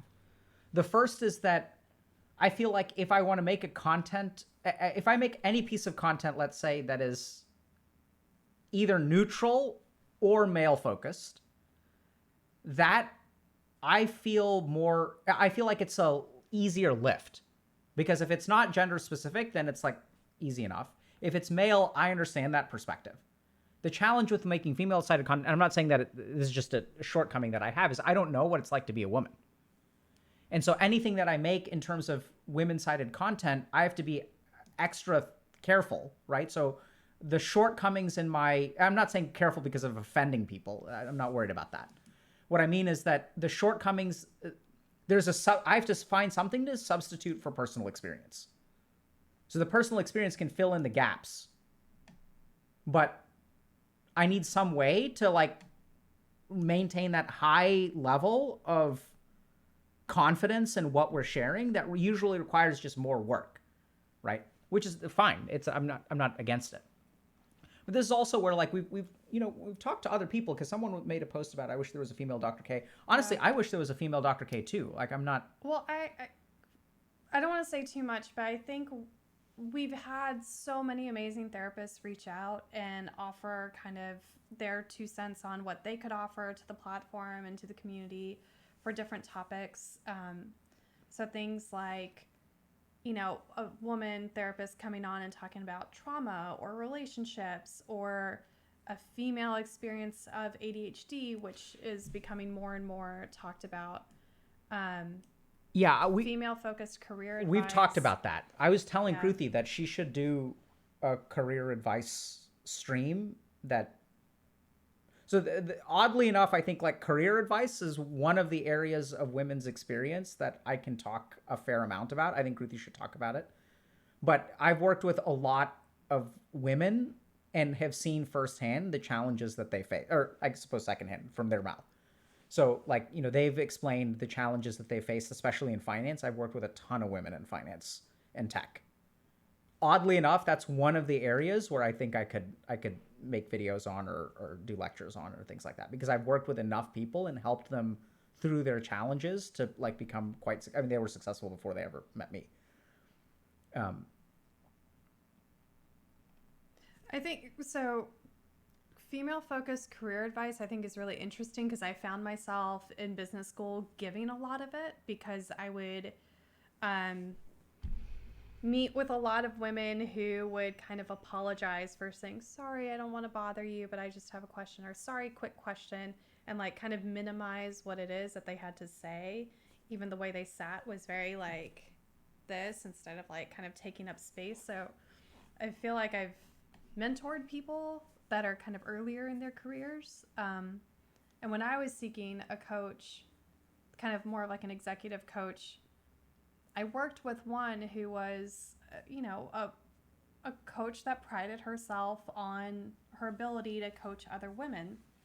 And I found we were spending too much time talking about not my career, but like on, social stuff and like family stuff. And I was like, I really am wanting to talk more about my career. And so the coach that I see now is a man, and he's very like, it's career advice, not for women. It's like tailored for me specifically, but female career advice did not work for me, because I felt like I was, even early on, I don't have the most articulate way to say this, but like early on, right, when we were thinking about Healthy Gamer. Can I give it a shot? Because I remember hearing your feedback about it. Sure. So I think what Kruthi disliked, if I'm remembering the right thing, is that your female coach who worked with female professionals was way too female focused as opposed to professional focused. Right. So she would talk to you a lot about like stuff in the house, like you're okay, like household wise. Yeah, I felt like she was putting me in a smaller box, and I wanted to be in a bigger box. So, and I feel like that's been my experience for most things, like, women in finance or women in tech or women in healthcare. It's like a smaller space. I don't want to be just a woman in healthcare. I want to reshape healthcare. I want to reshape how we think about mental health is thought about. So I want to just be the best in mental health, not necessarily the best woman in mental health, if that makes sense. Yeah, I think it's challenging, right? Because this is also where people have different experiences. And for a lot of like, uh, once again, speaking from the experience of people that I've worked with, so it's not my experience, but that sometimes the challenge is I have difficulty balancing the societal demands, what society demands of a woman with my career. And sometimes it wasn't that at all. It's like, I'm actually totally fine. Like, I'm not worried about, like, people don't disrespect me at holiday parties. My parents are proud of me. My husband or fiance, like, treats me really well. Like, I'm not worried about that. My problem is that anytime I'm in a meeting with this particular colleague and I talk about something that we've done well, he one-ups me. And the moment he one-ups me, if I call attention to that in any way, shape, or form, people call me a bitch. I'm not worried about the dishes at home and changing diapers and shit like that. I want to know how to set a boundary at work in a way that doesn't make me appear to be a bitch. Because if I was a dude, I could just say particular things, which I'm not allowed to say as a woman. Because if I say them as a woman, I'm perceived as a bitch. How do I navigate that? Like, those are the kinds of issues that I think are very career focused. It has nothing to do with the uterus or like having kids or anything like that. It's that the experience of women in the workplace is different. Yeah. My feedback is that sometimes I can be harsh, and I think that's true. I can be quite harsh, but it comes off harsher because it's coming from a woman. So that's kind of how I need to go about improving my communication style at work. Anyway. Yeah, so in this one, Moonboggle saying competent equals B word if you're a female. So this is the other challenge.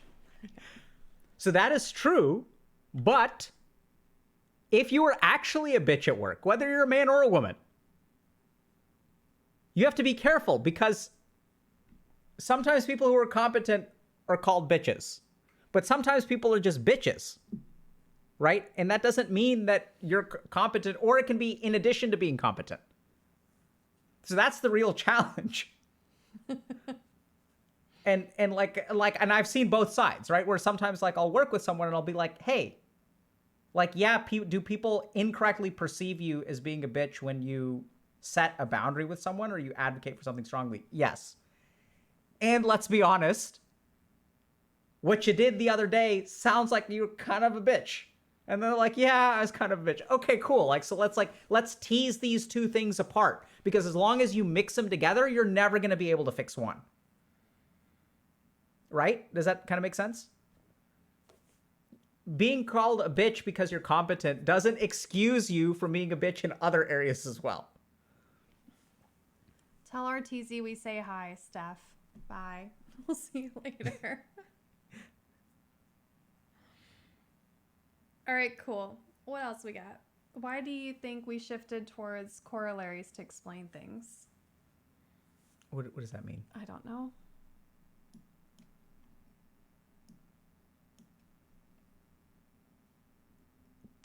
Yeah, and Mr. Noobsta is saying, I just don't get involved in office politics, which, like, I totally get, but to some extent that itself can be kind of limiting. That's exactly right. So that's the challenge, is that if you step out of office politics, you may be putting yourself at a disadvantage. I'm not saying that you shouldn't step out and that it's not the right move for you, but that's what's so frustrating, is that sometimes you have to step out, like, you're like, oh, I'm just done with this crap.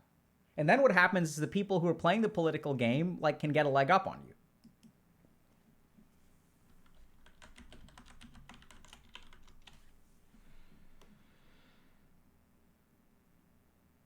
Have you made any videos about therapist-patient relationship and the borders between them, and how to deal with fear of the patient overstepping that border, chasing the therapist away? From the therapist perspective? Chokes. I'm confused. Who the patient does what and the therapist does what? And are we talking about from the therapist perspective or the patient perspective? I think the answer is no, we haven't done a video about this, but I think kind of how to get better at therapy video would be good because I've been the patient. I've been an unhappy patient. Alok has been frustrated with therapists, and he's also been on the receiving end of feedback from patients that are like, hey, this style isn't working for me, or you've had kind of directive feedback, right? What are you reacting to? I'm reacting to this question. This is Dr. K. Does a 17-year-old female who is seeing a therapist have to have her parents sit in during the therapy session? Absolutely not. No. Well, depending on what country you live in, this may be different, but generally speaking, if you're 17, you are entitled to privacy as a patient. You can be pregnant as a patient, as a 17-year-old woman. You can be pregnant. You can have HIV. You can whatever stuff, and your doctor, at least in the US, is bound by law to not disclose that to your parents without your permission. You can be 9 months pregnant and ready to pop at the age of 17. And if the parent asks the therapist a question, hey, or doctor, is she pregnant?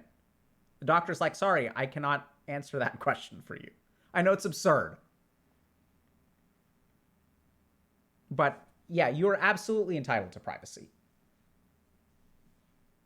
And that's where sometimes you have to be. So this is tricky. Like, I've been in this situation before where there's a weird like power dynamic when you are a therapist that is found by a set of parents for their child because their child is a minor. And they're paying. Right? And so like since they like implemented, like you sort of start the relationship with the parents and then there's the relationship with the kid and like what is disclosed and not disclosed and stuff like that. So I usually approach that by being like really, really clear with the patient and being like, what part of what we discuss are you comfortable with me sharing with your parents? And usually I go through several rounds of feedback around that. I'm like, hey, I'm going to send this email.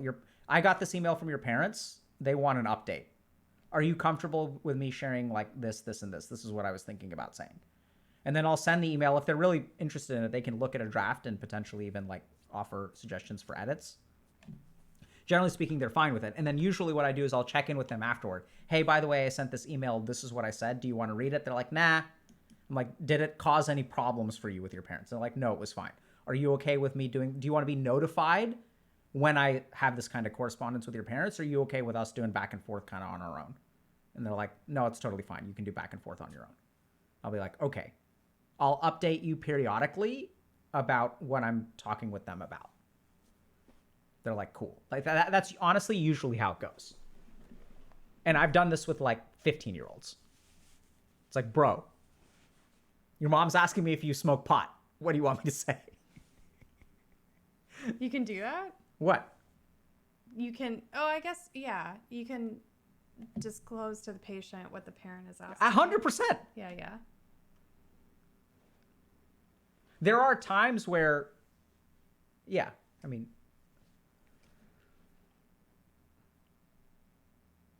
Yeah, but I think if you're afraid of seeking therapy because that means your parents are going to learn everything, please don't delay therapy for that reason. You can have privacy in therapy and you can make sure that boundary is set from the beginning so everyone is clear that what happens between you and your therapist stays that way. Yeah, so T Chokes is saying, I've been doing therapy 2 times a week for 10 months with a therapist right now, and 60% of the sessions are about the relationship between me and the therapist, partially because of fear of abandonment, fear of the therapist not wanting to work with me for a long time. Yeah, this is the kind of thing where it's like, I'm super confused by this because one of two things is happening here. One is that you have a therapist who's injecting their own issues into the relationship, or what could be happening is that you are perceiving your issues as being injected by the therapist.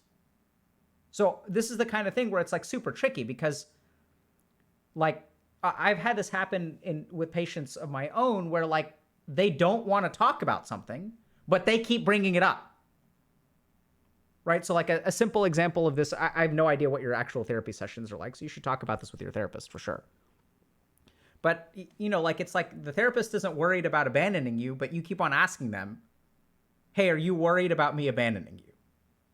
And they're like, no, bro. But like maybe you're bringing it up in some way. Like it could be coming up because you're involved in that more so than you realize.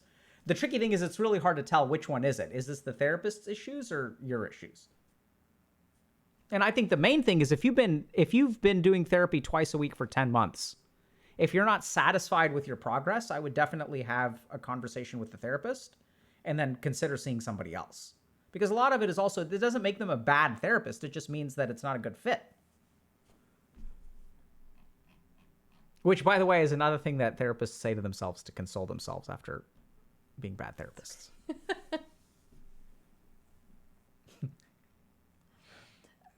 I will say, in therapist defense, a lot of them are overworked, underpaid.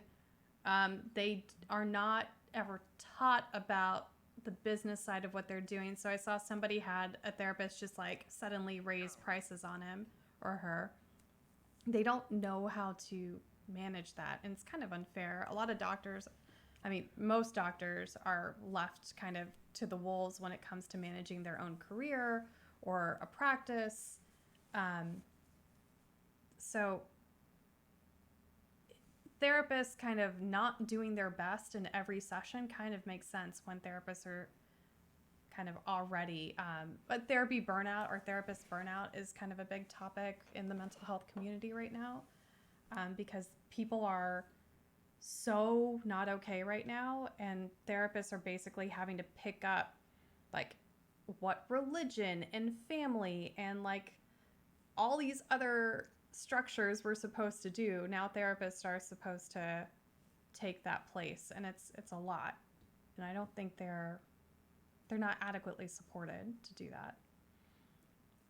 So there's a good question. How do you know if you're a bad therapist? Patients stop coming or don't get better? I think so it can be hard to figure out whether you're a bad therapist, but I think there are 2 or 3 really important sources of information.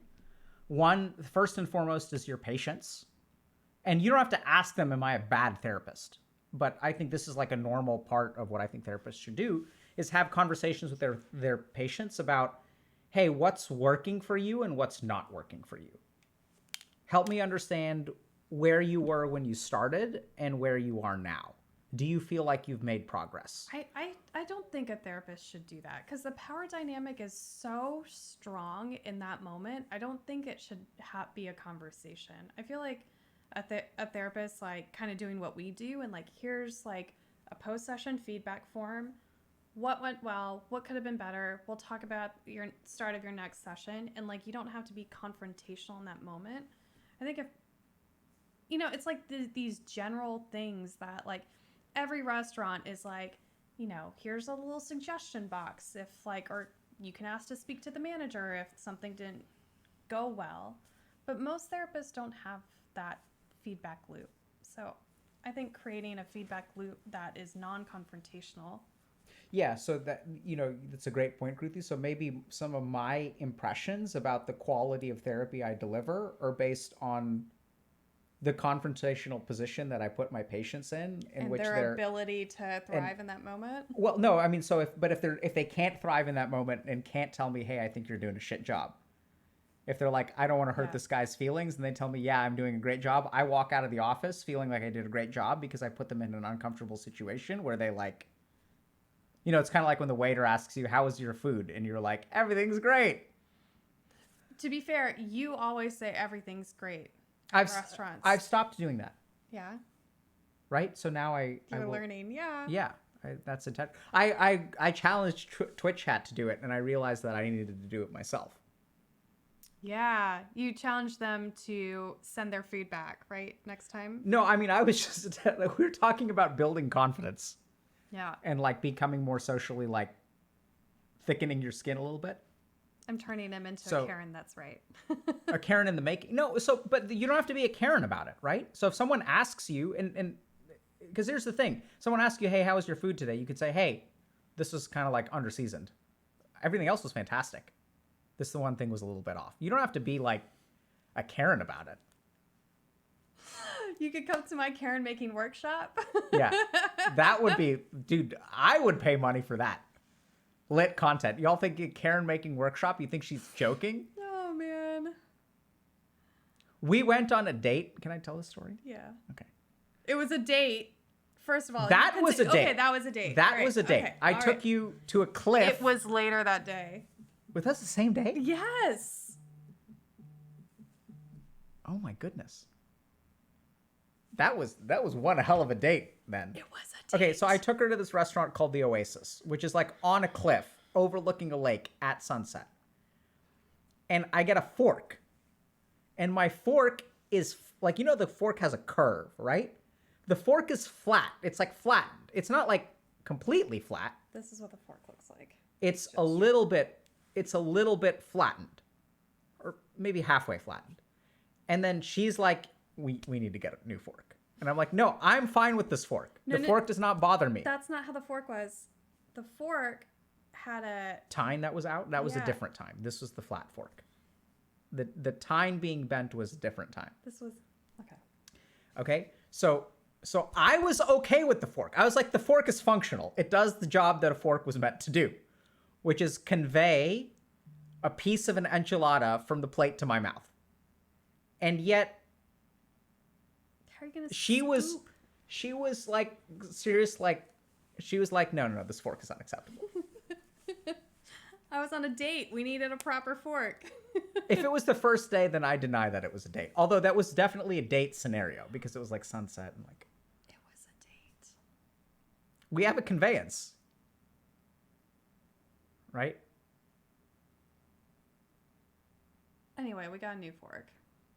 We got a new fork. We got a new fork. That was the moment we became a we, I suppose. It's like 8 hours. I got a new fork, and then I had 2 forks, and he had 0 forks. So she really can be just the K in Mrs. K's. Be real though, am I a Karen? No, you're not really a Karen. Really? Yeah. Are you sure? Yes. Would you tell me? Of course. Or would you be worried that I'd ask to speak to your manager? I'd send you the mirror. No, you're not. I think to be a Karen, you need a certain amount of like entitlement and obliviousness. I think you just have very high standards. Yeah.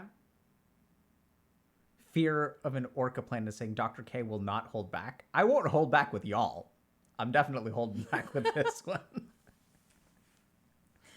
So for all of you guys who are asking what's the secret to a successful relationship, that's the secret. You gotta hold back a little. It's being therapized by Twitch once a year.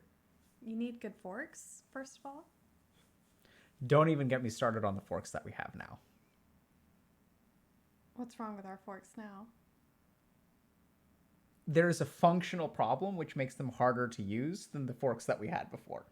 But these are way prettier. Have I complained? Yes. I have not. There is a functional problem, I think. Could be construed as a complaint. I'm using it as an example of the kinds of complaints I do not make. I see what you did there. Right? Yeah. So, but I haven't, you brought them. I noticed the problem right away. Every single time I try to load the dishwasher, the forks don't fit. Mm-hmm. And so they can't be dishwashed appropriately, which means that we used to have forks which would go in the dishwasher. And now we have forks that need to be cleaned more by hand. This is still an example of a complaint that you don't have. I have not made this complaint to you. Okay, just making sure. Right, I'm just pointing out that I would be justified in making a complaint if you were to make this complaint, I which also you have not made. Which I have not made. Right, technically. Technically. Right. But I have been... In reality, I've made the complaint. But technically, I've used it. Let's be clear. I'm complaining about it now. Yes, let's be clear. That was a complaint. But I'm having a paper thin veil of not complaining. Which could be pierced by a proper fork. Yes, one of the forks that you have could pierce it very well. Right. Yes. These forks are very pretty. They are. Okay, somebody won a ton of money. I forget who it was. Is it Elcar? Is that you? What? Somebody won a lot of money and has been asking for some time. Oh, we do have separate forks. Don't worry, heart I still use the old forks. He does. It was like, how do I keep my mental stability after winning a large sum of money? Okay. Somebody won a lot of money and wants to know. That's not something we can answer. We need to win some money first. All right, let me go get the forks. You want to get the forks? They want to see the forks. Okay, make sure bring the little basket from the dishwasher so that we can. No. Oh, okay, so You can provide your own evidence, Olive. fork stream. Well, fork stream now apparently.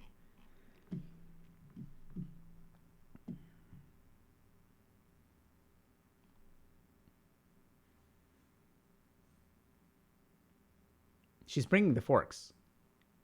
She is correct. The forks are quite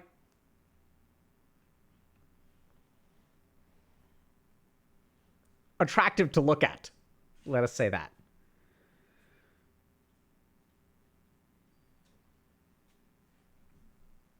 Okay, so this is my fork. This is my fork. And the problem is that this fits into the dishwasher. And this circle does not. So you can't put it, it doesn't sit properly in the dishwasher thing. Which means that either you can, if you don't use too many of those forks, that's fine because you can put them in the oversized slots. You can also lift up the tab. Yeah, but then they get all bunched together. They're okay. Because they're chubby on this end. Right. And they don't. But then you have to lift the tab. But this fork is so flimsy. It does have good balance, though. See that?